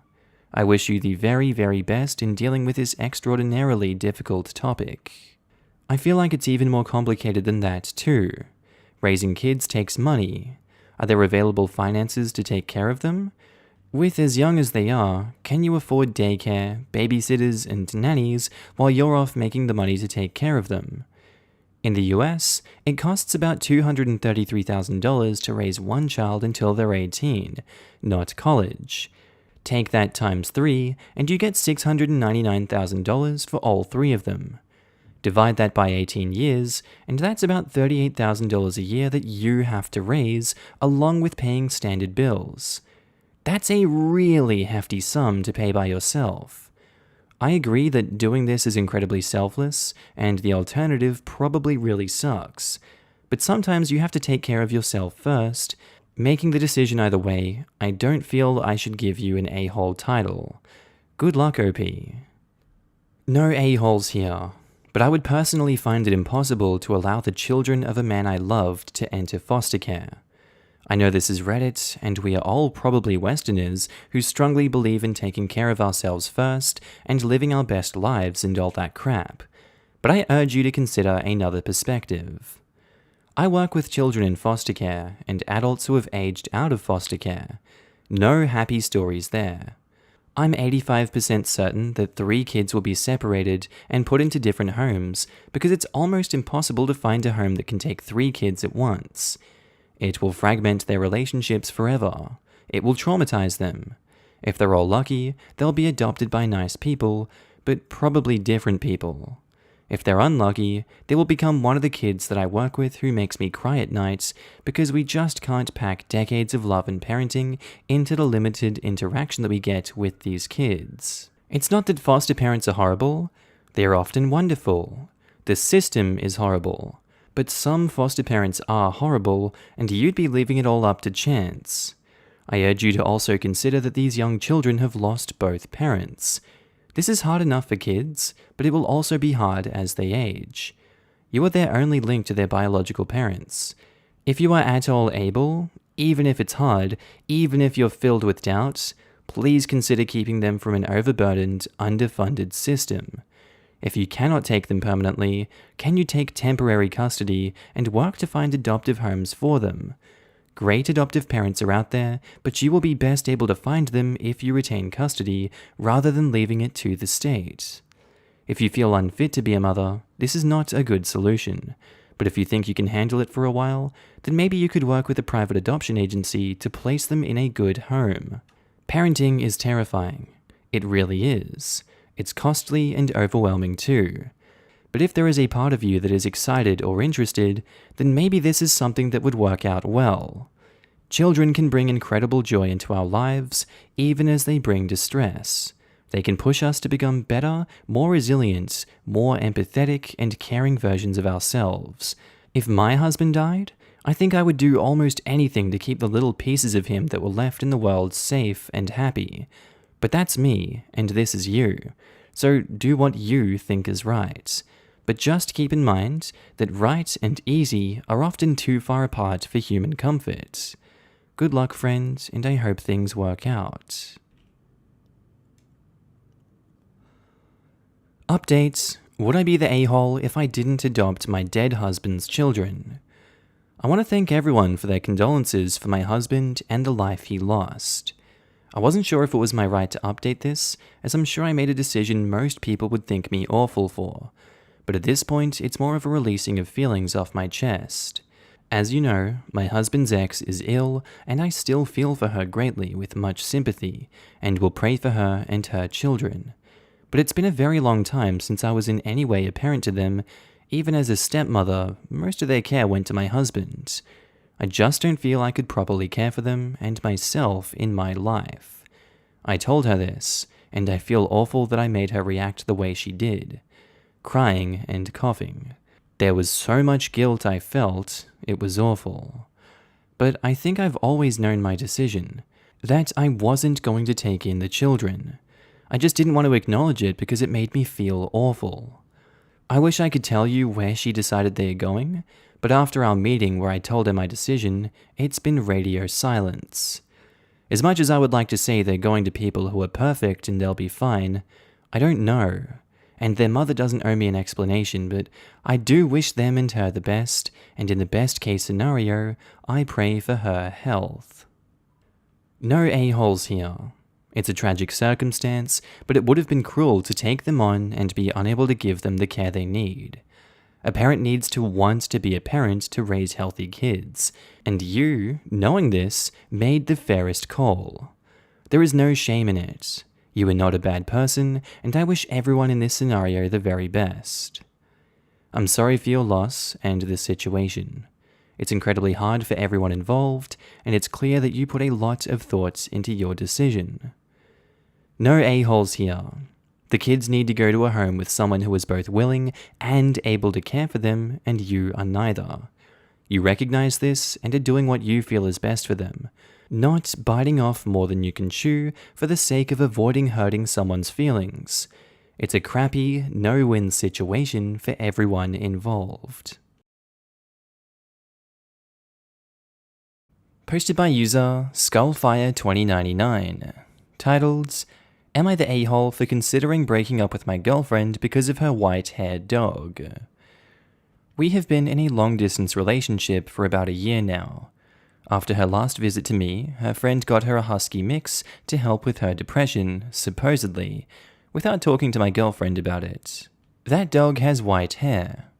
I have an office job where I wear black pants to work every day. I can pull out a clean pair of pants, and if the dog rubs against me, there is dog hair all over it. I am not against dogs. I have one myself and live with a family member's dog as well. One of mine is short with grey hair that does not show up on my clothes, and the other is a small black dog that doesn't shed on me. Also, my girlfriend and I have been talking about moving in together. Rather than getting a place for 2 people and 1 dog, I will have to consider getting a place with a big yard for the 2 dogs to run in. She has had the dog for about a month now, and I don't feel like it's right to tell her it's me or the dog, as this is the 2nd dog she has had this year. The other one she gave away to someone else before coming to visit me. She doesn't work in an office environment like I do, so appearances are less of an issue for her. If she's already given up another dog, I can't imagine that she's going to want to give up this one too, especially when she's dealing with depression and this will help her depression. These choices you are giving her are just going to make her depression worse. You leaving the relationship will affect her negatively. Being forced to give away yet another dog will affect her negatively. You know that you're going to be moving in with her and you want to force this on her. I feel like it's not your place to do that, and I feel like we have the technology these days to remove dog hair from clothes. Yes, it's an inconvenience, but, it kinda seems like you would rather strongly inconvenience your girlfriend's mental state rather than have yourself be a little inconvenienced, having to clean up some dog hair on yourself. I really feel like you're lacking empathy in this situation. Gonna go with you're the a-hole. You're the a-hole? This is a stupid reason to break up with someone, considering pet hair and lint rollers exist. Go to literally any store and you can find them. In OP's defense, not for the judgment, I think some of you may be missing the gravity of this issue. I just knew that he was going to say husky. These dogs shed like they grow a new coat daily when it's bad. I haven't seen my daughter in 3 weeks, because I told her if she comes with the normally welcome dog, husky, she cleans the hair up as she's right in the middle of shedding. She knows that that means vacuum time goes from my normal 15 minutes whole house to at least 2 hours. The couch takes about an hour on its own. Therefore, her teenage logic is stay at home and let her mum clean it up. Husky shedding is a nightmare that you get used to when the dog lives with you, but when it doesn't, I would also be cautious around 2 dogs in 1 year. That raises an impulsivity concern with big life responsibilities. No offense, but I still feel like it's way overdramatic to end a relationship over something like this. As a longtime dog owner and lover, I don't really appreciate the assumption that I don't understand the gravity of the situation, as you go on to talk about how your kids don't want to see you because you force her to clean up dog hair in your house. That has nothing to do with the dog. That has to do with you pinning your chore responsibilities on your kid. This doesn't take away from the fact that lint rollers exist, which is the crux of OP's issue here. Pinning your chore responsibilities on your kid? You mean telling his teenage daughter to be responsible and clean up after her own dog? Oh no. You're the a-hole for wasting everyone's time, including your own, with this stupid post. This is why we don't get any a-holes in this sub. Enjoy your page after page of validation seeking, I guess. You're the a-hole. I had to wear black for my job. My partner has a white cat. Just buy one of those sticky rollers and use it in the car on your way to work. You would be a massive a-hole if you genuinely break up with her over this menial crap. Update: am I the a-hole for considering breaking up with my girlfriend because of her white-haired dog? I made the post 22 days ago, and I have a small update to it. I made the post with some heavy jet lag, having flown to visit my girlfriend across the pond. I was tired after the long flight, on top of other stress. 2 people and a dog stuck in one room with lots of strangers in a foreign country, and I didn't speak the language. Yes, that is stressful. The dog is a husky border collie mix that was rescued off the street in Romania. On top of the shedding, he didn't like me and didn't listen to me after a few days. At times, he would growl at me coming around him or my girlfriend. Then a few days after my post, I left where we were staying with my girlfriend and her dog to go to her place. There, I was able to sleep in, have space, have time to think and de-stress. I saw a video on my girlfriend's computer of her dog at the shelter. He was happy to see the people at the kennel, and he was looking forward to attention and food from them. After that video, it made me realize that he was new to the situation and not scared or aggressive like I thought he was, as my girlfriend only had him for a few weeks when I first met him. I went through the trick routine that my girlfriend went through with him, rewarding him with cheese for several days. Then I started walking him on my own. By the end of the trip, he was excited for me to even put my hand on his leash. He followed my commands, and we became best buds. My girlfriend even has a good picture of him cuddling with me on the couch. Now that I'm back home, her dog has been moping around and laying in the chair that I was sitting in most of the time, and I miss him. We were roughhousing at one point. I was playing on all fours when he crawled underneath me and rolled over to expose his belly and neck to me. A completely submissive move on his part. TLDR, made my OP out of stress, had time to calm down, me and the dog are best friends now. I miss the little furball. Aw, I'm glad it worked out, and you realized this was an easily solvable problem. Hope you have some lint rollers at the ready. We have a golden and it's insanity with the fur, but I love that giant idiot so much. If you haven't got a robot vacuum yet, it is definitely worth it. You'll be emptying it every day, which is easy, but it makes such a difference not having your floor covered in golden hair 24/7. I've been putting off making the plunge for one, but I might have to. I have white dogs. If you use white vinegar in the rinse cycle of your washing machine, about a cup, it seems to help for the hair to not stick so much. I don't know why, but it helped us. Vinegar brings the pH level of the water to where it closes the hair follicles and strands. Sorry, I'm not English. This makes the hair strands smoother, and so they slip off easily. A mild vinegar rinse is also good for your hair. It makes it nice and shiny. And last comment, that's great that it worked out for you after all, but may I be the skeptic here and ask what would have happened if the dog hadn't turned out to be your bud after all? And even though you wrote the OP on a high stress level, which I fully understand, it is a long post, so you must have put at least some thought to it whilst writing. Isn't it just your luck that the storyline changed? Still think it's either saying something about oneself, or the state any kind of relationship is in if the mentioned points trigger a breakup narrative. That's just how I would see it, which is never important to a personal case of a stranger. It is more a narrative you react to than it is giving human advice, as you never experience the storyline as three-dimensional as it is from the near outside position of reading about it. But I'd be interested to hear OP's thoughts on that side of the story. And OP says, I'm a US citizen and she's an EU citizen. Neither one of us meets the full requirements to immigrate to the other's country through any means other than marriage, which we are both against. Her due to a bad first marriage, and me because I'm a male and we typically lose out more in a divorce at the start. Although we can make a recovery, we dealt with some personal issues in the month-long trip. The dog wasn't a full-on issue, it was a straw on the camel's back issue, but now the camel is doing better. Posted by user A Fellow Some Oil. Titled, Would I be the a-hole if I report my friend to the police for a $500 reward? Last week, our school held its annual prom, and one of my friends went with all of his friends. Before prom, almost all of the couples or groups take a lot of pictures, and my friend and his group decided to take pictures at our local botanical garden.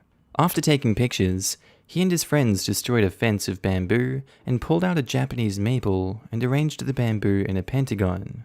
I know this because he arrogantly bragged about it to me at school 2 days after prom. Yesterday, while looking in the local newspaper in the police and fire section, a big box saying Botanical Garden Vandalized took most of the section up. It said that a $500 reward will be given, leading to the arrest of the vandals. This particular friend isn't really a good role model. He is a big weed and jewel dealer at our school, and he's been caught 3 times. After each time getting caught, he always said, "Don't worry guys, I'll change." And every time he said that, 2 days later he would post on his Snapchat story saying, "Hit me up if you want some pods tomorrow." I really want to turn him in to teach him a lesson and get a free $500, but I'm a minor and I'm not really comfortable dealing with the police. Plus, if my friends find out that I reported him, he will surely never forgive me. He also hangs out with some sketchy people, which also makes me more uncomfortable. I just think he needs to learn his lesson because he hasn't changed himself in the past few months. So, am I the a-hole if I turn him in? I think he's not facing the consequences of his actions when he's doing some, questionable things, some bad things for the youth of that age. I feel like that's not a good person, in my opinion. And because I don't believe that those are things that are good to be doing, I personally think that you would not be the a-hole for turning him in. I feel like there needs to be some recourse for the damage done, and there needs to be some justice for those affected by the property damage. You're probably going to be kept anonymous, and I doubt that it would ever come back to you being the one dobbing them in, so, you're pretty safe in this situation. I don't think anything bad could happen. You're not the a-hole, and you wouldn't be the a-hole. Not the a-hole? Your friend is an a-hole, and you should question who you hang out with. Turning him in without proof won't get you anything, though. From your post, it sounds like it's your word against his. If you do turn him in, consider speaking with an adult prior. And OP says, I am planning on that. Thank you.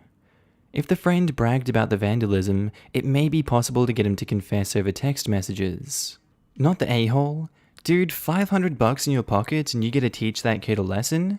Do it. And by the way, police reports like these are usually totally anonymous, and the way you described it, there could be several potential witnesses. You were pretty safe here, I'd say. Not the a-hole. This guy needs to be punished for his actions. You would be the a-hole though if there wasn't a reward and you didn't report him because of that. You should also evaluate who you're friends with, as this guy doesn't seem like a keeper. Yeah, I can definitely see he's not going to be a lifelong friend. Thanks for the advice. Update. Would I be the a-hole if I reported my friends to the police for $500? Over a month ago, I asked if I should report my friend for vandalizing a botanical garden for no reason. Now, I'll try to give the most important details of what happened after the post. Several days after I made the post, I decided to report my friend. The easiest way to do this was speaking to an adult. So I got with one of my best friends who I trust to speak with our pastor. Our town is small, and our pastor is very well known in the community, so we knew that he would be the very best person to talk to. We spoke with him in private, and it turns out he knows the president of the botanical garden personally. We told him the name of our friend, and we told him that this was an anonymous tip, and that when the vandal is caught, we want the money to be donated to the botanical garden. After that, nothing really happened. It wasn't until about 3 weeks later when something finally happened. In between one period at school, my friend came up to me and boasted that he's going to get charged with destruction of property. This made me mad, but a little happy at the same time. I was mad because he was being an a-hole to the end, but I was glad that he would get punished. Again, nothing happened for a while, about 2 weeks. However, I checked the local paper today, and a section is dedicated to explaining that the Botanical Garden vandals have been caught. The Botanical Garden has decided not to press charges against the vandals. However, they are forcing the vandals to do community service at the garden over the summer. The newspaper states that the tipster did not accept the $500, but it never says that it was donated back to the garden. The ending of this story was pretty boring, but I don't care. I just hope that this will open my friend's eyes, and that he will stop doing stupid things. I applaud you for heeding everyone's advice and even donating the money to the garden. Hopefully it got sent. However, the reason I quoted the above line is, why do you still consider this guy your friend? If he's boasted about getting caught with drugs and wrecking a unique property, I wouldn't consider him a friend. And OP says, I don't consider him much of a friend anymore. I've been trying to quietly cut ties with him, but it's hard since we have classes together and he's in band with me. Those relationships always suck. You're just kind of in them because you kind of have to be, and otherwise stuff just sucks. Exactly. We've been friends since elementary school, and it's hard to cut ties since we've been friends for a while. It's possible that the garden put up the reward money, which would explain why the article didn't say that it was donated to the garden. That makes sense. Posted by user Scared of Their Love. Titled, Am I the a-hole for following my, 42 male, wife, 27 female, around for an evening? The title sounds extreme, but here are the details. My wife and I have been together for 5 years. I love her so much that it pains me to write this. The thing is, I was the sole earner for a while, and I was happy to provide. I'm a software developer at a local startup that has tripled in employees and gone exponential in revenue. We're not having kids, so my wife got bored of being home and doing nothing, so she got a job at a law firm as a paralegal. Enter this attorney who I'll call Brandon. My wife started to bring him up quite a bit. You know when your wife starts talking about something, drops it, and then brings it up again a few minutes or hours later like there was no gap? My wife does that with stories about him. I searched through her Facebook friends list one day for Brandon and saw that they had connected. Okay. Then my wife starts going to work happy hours, and I'm seeing pictures of the guy on her timeline. In most of the pictures, she's positioned next to him holding a drink. Okay. I have gained considerable weight since joining the startup. There is free food provided to us nearly every day. My wife has maintained a really low weight and looks as beautiful as she did at 22. Brandon is more like how I used to be weight-wise. However, I believe I make more money than he does. So here it goes. I take off work on Friday as my team is nearing the end of our project. I wait for my wife to leave the firm, and I see her walking out with Brandon. They get in my wife's car, purchased on my dime, and I follow them for a bit. They go to a local dive bar, and it turns out all of her co-workers are there. I see them entering. I wait for hours, and everyone eventually leaves. My wife leaves last with Brandon, and she takes him home. I don't see any physical contact as he exits the vehicle to go inside his apartment building. At this point, I'm sick. I'm gutted. I wait at home for my wife and confront her about Brandon. She went insane basically, threatening to end the marriage because I stalked her. She told me she is always the designated driver for happy hour because she doesn't drink much, which is true, but she didn't address my greater concerns. Am I the a-hole? I get that you have this suspicion that she is cheating on you and you want to prove that she did.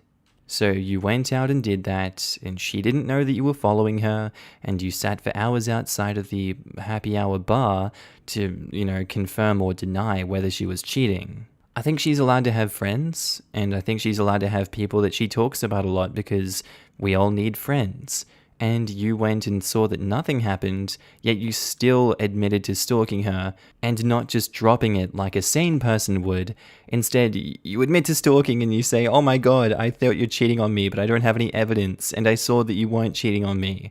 What was the point of that? I really don't get the point of that. You're looking for confrontation. You're the a-hole. You're the a-hole.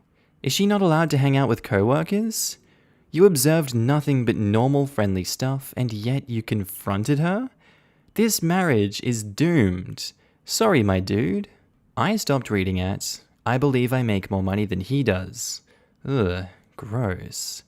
Yup, this post tells me that OP thinks his wife only cares about a guy's weight and salary, and she'll go flitting off to whatever guy she comes across who excels in these two categories. Definitely shines a light in OP's securities. Agreed. And what's a 37-year-old doing with a 22-year-old? Ew, you're the a-hole. What I'm picking up on here is that this guy intentionally chose a much younger woman because younger women are easier to control, since you can always play the "I'm older and know better than you" card. I suspect it was also his idea for her not to work, even though they don't have kids, because a financially dependent woman is once again easier to control. Between her age and her lack of income, he's been able to essentially control her life without having to use violence or threats or other more obvious abusive tactics. But now she's decided she wants to work, and suddenly he can't control her anymore. Suddenly he doesn't call the shots on where she goes and what she does and who she does it with. How screwed up is that? Update: am I the a-hole for following my wife around for an evening? Believe it or not, I listened to your advice. I received extensive advice from both sides. Publicly, everyone agreed that I was at fault. In my direct messages, many fervently believed me to be in the right. Regardless, I sat down and talked to my wife about my insecurities concerning her co-worker, Brandon. I told her I did not feel as attractive as Brandon and worried that as I was getting older, her interest in me was waning. I also asked her if she felt financially stable in the relationship. I apologized for following her and told her I would never do it again. She told me several things. First, that she was offended I did not trust her. Second, that she did suspect Brandon had feelings for her based on some of his interactions and comments. Third, that she sometimes felt isolated by my work and never felt motivated one way or the other by my income. The thing about programming is, it is hard to explain my work to someone who does not program. She also told me my physical appearance and aging had no impact on her feelings towards me. She reaffirmed that she loved me and would never throw away our marriage for a divorced coworker. So, what of our future? I asked her if she still wanted to be with me, or if she could not see a future with me after I had followed her. She joked that she would forgive me after drinking a few cocktails at a tropical resort. She told me that in addition to the stalking, the cocktails would also help her forget about all of my past rants about various programming languages, Java specifically. I haven't told her yet, but I plan to surprise her with an all-inclusive package to the Maldives, or some other island young women enjoy that I've never heard of until researching. TLDR, my wife and I are back on track. Thank you, genuinely. TLDR, Java almost claims another happy marriage. It's good that things have worked out. Nevertheless, I think you should deal with your self-esteem issues. If you take care of your body by working out and eating healthy, and also go to therapy, you will probably feel more attractive and confident. Try to take this advice, OP. You deserve to feel good about yourself. OP stopped being the a-hole to his wife, and now it's time for OP to stop being the a-hole to his body. Yeah, it's time to let the a-hole to his body be the actual a-hole to his body. I dated a man when I was 28 and he was 42. He was shorter than me and bald. I made more money than him. In fact, I was his boss.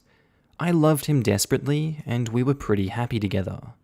The things I listed are things men could be self-conscious about, but I can say it didn't bother me at all.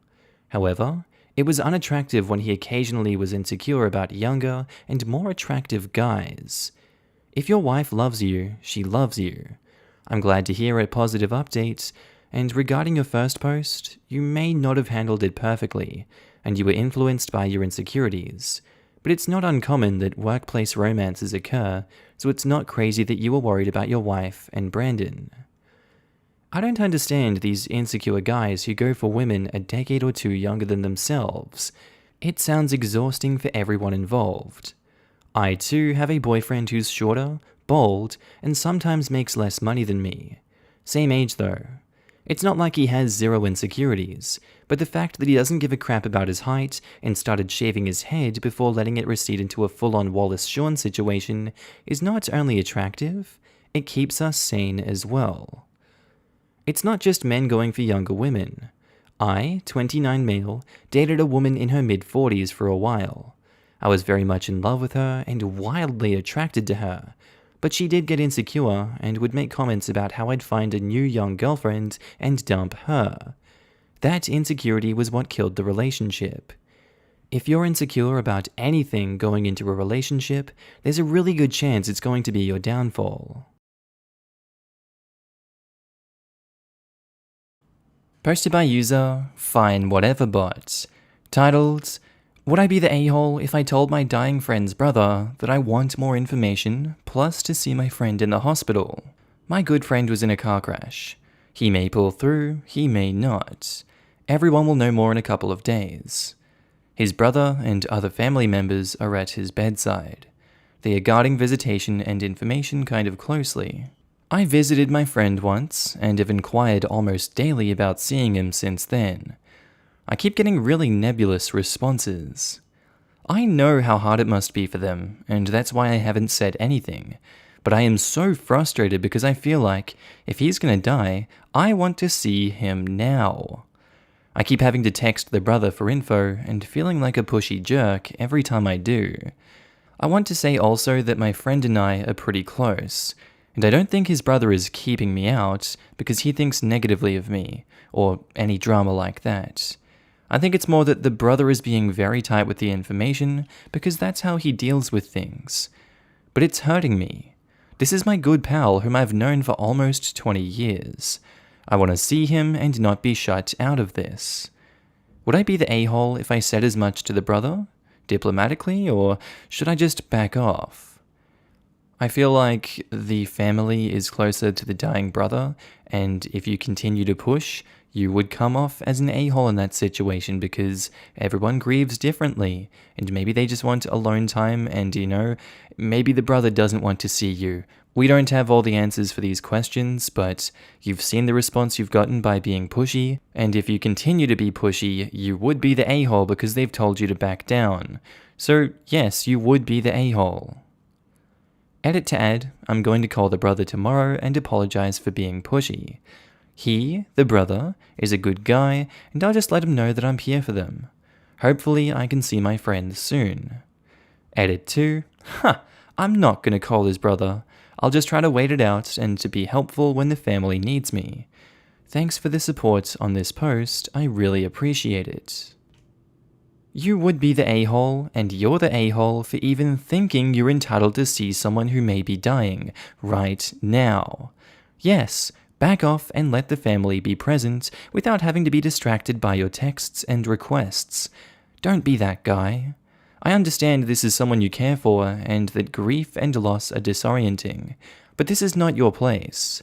If it was, you would be invited to be there. I hope your friend pulls through. Disagree? No a-holes here. Awful situation for everyone involved, and I feel sorry for you. You would be the a-hole if you keep pushing. I would send one more message, say how much he means to you, and that you'd love to see him, but that you want the family to only think of what is best for them and your friend right now. Ask him to text you when he and his family feel it appropriate, and that you will stop bothering them to let him grieve. Let him know that if you can do anything to help, they just need to ask you. Friends can be as close as family, honestly. It's like the family is shrugging off the importance of their relatives' friends. If I was in the hospital and things didn't look good, I'd love for my friends to visit me. It feels pretty darn good to know that despite the fact you're not related, someone still cares greatly for you. Plus, I'd like to say goodbye to everyone that I love, including my friends. It's a hard situation. I don't want to say the family is being a bunch of a-holes, because this is obviously a very tough situation for them, and it's understandable that they are probably comfortable dealing with the situation in private. However, they should really consider the friend's importance, unless they know for a fact that OP's friend wasn't too keen on OP. I would say no a-holes here, slightly leaning towards not the a-hole is a better judgment. You're the a-hole. This is a super tough time, and the daily text messaging can be super overwhelming for someone going through this. I understand you going through this as well. Perhaps, as a super close friend, take on a more supportive role for the family rather than focusing on your friend. When I had a dying parent, I had a person drop off meals to the hospital for the family. Totally appreciated because you don't want to leave that bedside for anything sometimes. We looked forward to those meals for hours, and were so good when they arrived at dinner, still warm and ready to eat. Also, good gifts are snacks for the family, like a fruit basket or baked goods that will keep a few days at room temperature. Basket of chocolates and lollies go a long way too. Also, good to thank nurses with chocolate for extra attentive care, or some voucher for a real coffee shop in the hospital because the tea room ones don't tend to be crash hot. Maybe a gift of a bunch of single-use toiletries if the hospital doesn't provide that kind of thing. You can call the hospital and ask. Most don't provide for the family, just the patient. Perhaps a bunch of freshly baked cookies, etc., for you to drop off at the nurse's station to thank them for caring for your friend will be well noted by the staff. If the room has a small fridge for use, consider dinner drop-off, plus some sandwiches or salads for the next day. Think super practical. How can you meet their needs? All your friends' needs are being taken care of, but who is taking care of the family? Start with a text of, "Hey, I want to bring up dinner to whoever is at the hospital. Can you let me know how many people are there? I'll be there in an hour and just drop to the nurse's station and go so I don't disturb you all." Update to dying friend in hospital. I wanted to post an update that my friends did not make it.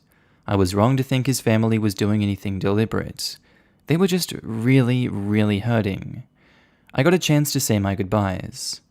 Once I was there at the hospital, I understood much better what they were probably feeling. When you're inside of the situation, it's almost a feeling of safety to stay in it and not bring others in or out.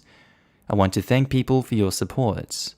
I don't much care about the a-hole bit at this point, but I received a request for update, so hugged your loved ones, and go see your friends. I kind of didn't hang out with my buddy that much recently because I had been depressed and got kind of in my head. I wish we had hung out more. So the moral is, just go see your friends. They want to see you, I can guarantee you of that. I'm sure I speak for everyone when I say I'm sorry for your loss. Glad that you got to see him and say goodbye one last time. I didn't think you were an a-hole for wanting to see a close friend immediately. Even if I get why the family didn't want you around, most people absolutely would. Not every issue is such a cut and dry dichotomy. Sorry for your loss. Posted by user Strict Mastodon. Titled, "Am I the a-hole for refusing to wear a wig to my friend's wedding?" Just as a little background, I grew up in a very strict Christian family, where I wasn't allowed to cut my hair ever because hair is a woman's crown. It was down to my knees by the time I escaped at 18. Ever since then, I've either had a pixie, a buzz cut, or have been totally bald, because I cannot stand the heavy feeling of long hair or all the brushing, washing, and detangling after dealing with it for so many years. So that's a big reason why I'm so stubborn about this issue. Also, all of my friends involved in this story have always known me as the girl with no hair. Right now, I'm bald because I always shave my head completely for the summer. One of my good friends is getting married in August, and she chose me to be one of her bridesmaids. Everything had been cool. She's always been the sweetest person, and she showed no signs of going bridezilla before this, until she called me up about 3 weeks ago and asked me if I could do her a favor and wear a wig to the wedding. She explained that she wanted all of her bridesmaids to match, and that she wanted us all to look good in the pictures. I told her I really didn't want to get a wig, and we've been on bad terms ever since. All of our friends are on her side because it's just a wig, and it's not like she's asking you to grow out your hair for the wedding, so she's not the one being unreasonable. And I know that I can be very stubborn sometimes, which I guess is the reason I'm posting here. The thing is, I don't know how many of you will be aware of this, but a wig that will actually look good and realistic is expensive. I've already paid for a bridesmaid's dress, new shoes, and plane tickets, as well as a small deposit for the person who's going to do our makeup. This wedding has already cost me a fortune. I could afford a wig if I wanted to, but do I really want to spend the money on something that I'll never wear again when I've already spent a ton? Not really. Also, this is going to be on a plantation in Louisiana in August. I'm already going to be hot and uncomfortable, and a wig will make things 1,000 times worse. The biggest reason, and this is why my friends are saying I'm the a-hole, is the principle of the thing. I feel like it implies I look bad because I don't have hair, which I personally don't think is true. Is being bald so hideous I'll ruin her pictures? Is she going to make her balding father wear a toupee? And I think the "I want us to match" thing is stupid. We're already wearing matching dresses. Why isn't that enough? I know it's her day, and we're supposed to make her happy, but isn't there a line? I've offered to wear a cute headscarf as a compromise, if my bald head is that offensive, but she is not having it. I'm still in the bridal party and invited, but I don't know for how much longer, honestly. Am I the a-hole for not wanting to wear a wig? Edit, just want to add 2 things. 1, she's not willing to pay or reimburse me for the wig, in part or in full. 2, along with the headscarf, I'd also be willing to grow my hair out into a pixie cut. The wedding is at the beginning of August, so it would still be really short though. I'd say in a situation like this, you're justified in what you're doing. I wouldn't say you're an a-hole for it, but I feel like it is causing tension that she doesn't want to have to deal with because it's a difficult situation that she would rather you just comply. And I don't know whether these situations speak on these people as morally good or bad people. Like, if you were morally good in this situation, you wouldn't care what other people think about your bridesmaid having no hair. You'd be happy for that. But you don't want to rock the boat and you want to please people that don't like these things? I can see why you want to avoid confrontation, but if it was me, I'd just tell them to piss off. So really, yeah, it is your friend's wedding. She can do whatever the hell she wants, but she's not offering you any good compromises. I feel like she's being the a-hole in this circumstance, and I feel like she's going too far for this one. There are things that I'm cool with calling other people the a-hole for trying to enforce at a wedding, but this is not one of those things. And in this situation, I'm gonna go with not the a-hole. Not the a-hole? If she had a problem with your appearance, then why the hell did she make you her bridesmaid? You're a friend. Well, friends don't try and change their friends to satisfy their vanity issues. This 100%. You shouldn't have changed your appearance to be part of a wedding. Your friend knew the deal when she asked you. Demanding you do something other than wear a specific dress and shoes is bridezilla in my opinion. Indeed. My sister was like 6 months pregnant and her friend asked her to be a bridesmaid and to wear like 5-inch heels. My sister said, "Oh hell no." Her friend came around and all the rest of the bridesmaids wore flats. If you want someone in your wedding, you can't make unreasonable demands. I asked my friend to be matron of honor way before she got pregnant. When she told me about her pregnancy, she said she would understand if I didn't want her in the wedding, since she'd be 8 months pregnant for it. I said of course I still wanted her in my wedding. She's my friend, pregnant or not. I didn't care what shoes she wore.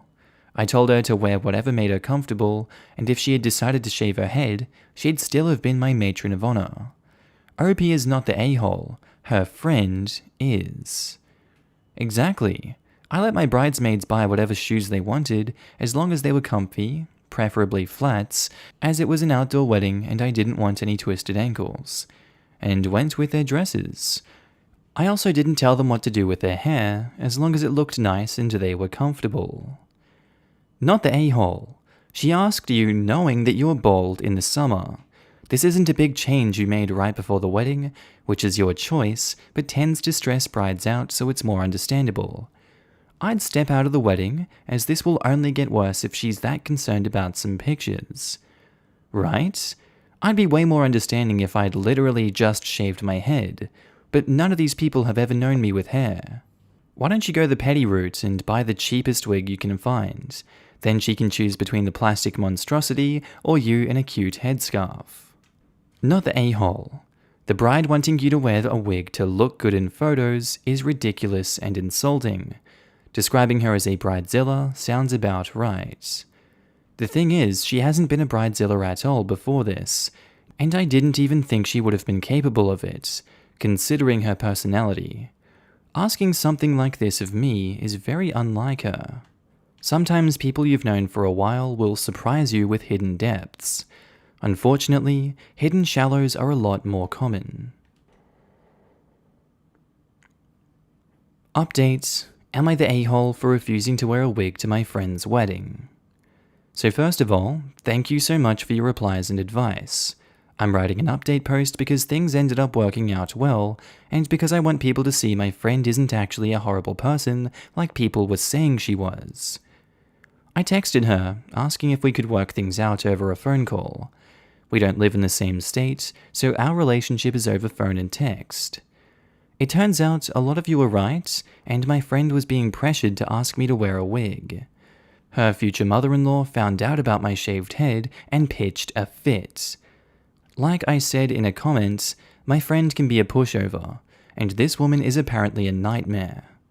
She is also paying for the vast majority of the wedding, so my friend felt even more beholden to what she wanted.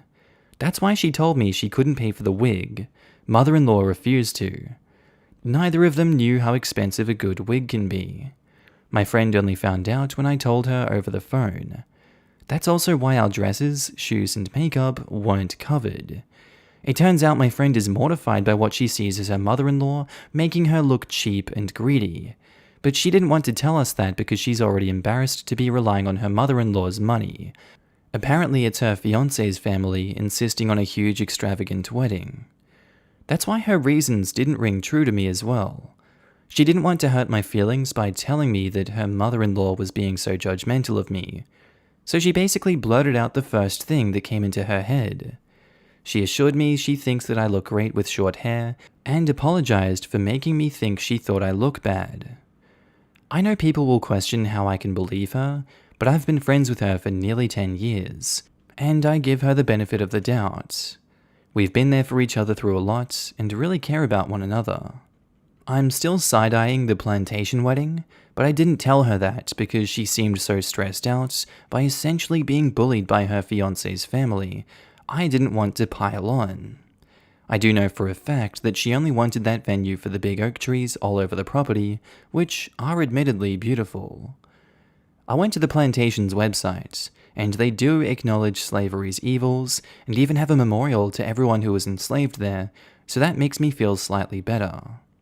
I did tell her that asking me as a mixed girl to wear a blonde wig could be seen as racially insensitive, and I explained why. She was horrified and apologized over and over sincerely. She wants to stand out from her bridesmaids in pictures, and she didn't even consider the racial implications of asking me because most of her bridesmaids are blonde. She's kind of oblivious to things like that. So are a lot of people. But the few times I've had to point out something she said could be hurtful, she's always been understanding instead of defensive. I decided that I'm going to grow out my hair as much as possible for the wedding, just to help her not get grief from her monster-in-law. It'll still be pretty short, so that's okay. She's fine with that too, except she was worried I'll still have to deal with snide remarks from her fiancé's family. I reassured her that after nearly a decade with short hair, I've pretty much heard it all. By the time we hung up, I felt way better, not only about the wedding, but about our friendship. This story ended up being the epitome of just no mother-in-law. I'm glad it worked out, OP, but I do feel bad for your friend. I wish the both of you the best of luck, and I hope your friend can get some of the confidence you seem to have. I feel bad too. I get that wedding planning is stressful, but I feel like the stuff she's going through ends up casting a big shadow over what's supposed to be the best day of your life, which is sad, and because her mother-in-law is terrible. I try to give her advice, but what I do in situations is very different from what she'd do sometimes, so I just listen as much as I can. Weddings are stressful, but this is just the start of what she's going to be dealing with in the future. Poor girl. I hope her fiancé has a spine and can stand up to his mum, and or they move far away from his family. If and when they have kids, this crap only gets worse. I had a cousin break up with her fiancé because her mother-in-law was trying to control the wedding and her fiancé was spineless about his mum. Cousin took one look at that and said, "Hell no, this will not be the rest of my life." Told him to tell his mum that she needed to back off or they were done. And now they're done. Yay, I'm so glad it's working out. Chalk one up for communication. I also think you must be a great person and are definitely a fantastic friend for growing your hair out for her. Yeah, normally I'd try to talk things out with her and clear the air ASAP, but around the time she texted me asking me to wear the wig, I had other bullcrap going on in my life as well, so dealing with that became low priority. It definitely reinforced why I go that route. We spent 2 weeks annoyed at each other for no reason. That's great that you worked it out. Though I'd still suggest you buy a super cheap costume wig, so if the future mother-in-law says anything, you can pull it out and say, it's either the cute pixie or this plastic tangled color of wig monstrosity. Of course, discuss this idea with your friend if you do decide to do this, just in case she doesn't appreciate it. It is still her wedding and she might not want an extra huffy mother-in-law there, lol. Alright, that's where I think I'm going to end today's episode, guys. As always, I really do hope you learned something or just really enjoyed the posts that were put up today. Quick shout out to all my new and existing Patreon and channel members. You should be able to see your name on screen right now, and if you don't, then I don't think you're part of the club, and you really should join the club because it's a great club. And I want to thank every single one of you guys for supporting me in this journey. It really means so much to me, and I love you all so much for it. Thank you for helping me out. As you can tell, I'm now happy and healthy back in Australia. Thank God it's not cold like Ireland. I don't like wearing jumpers everywhere. I prefer the heat. Thank you very much. I know that's an unpopular opinion. Anyway, guys, I really do hope you enjoyed today's episode. I'll see you in the next one. Have a good day, night, sleep, whatever you're up to, and I'll see you later. Bye.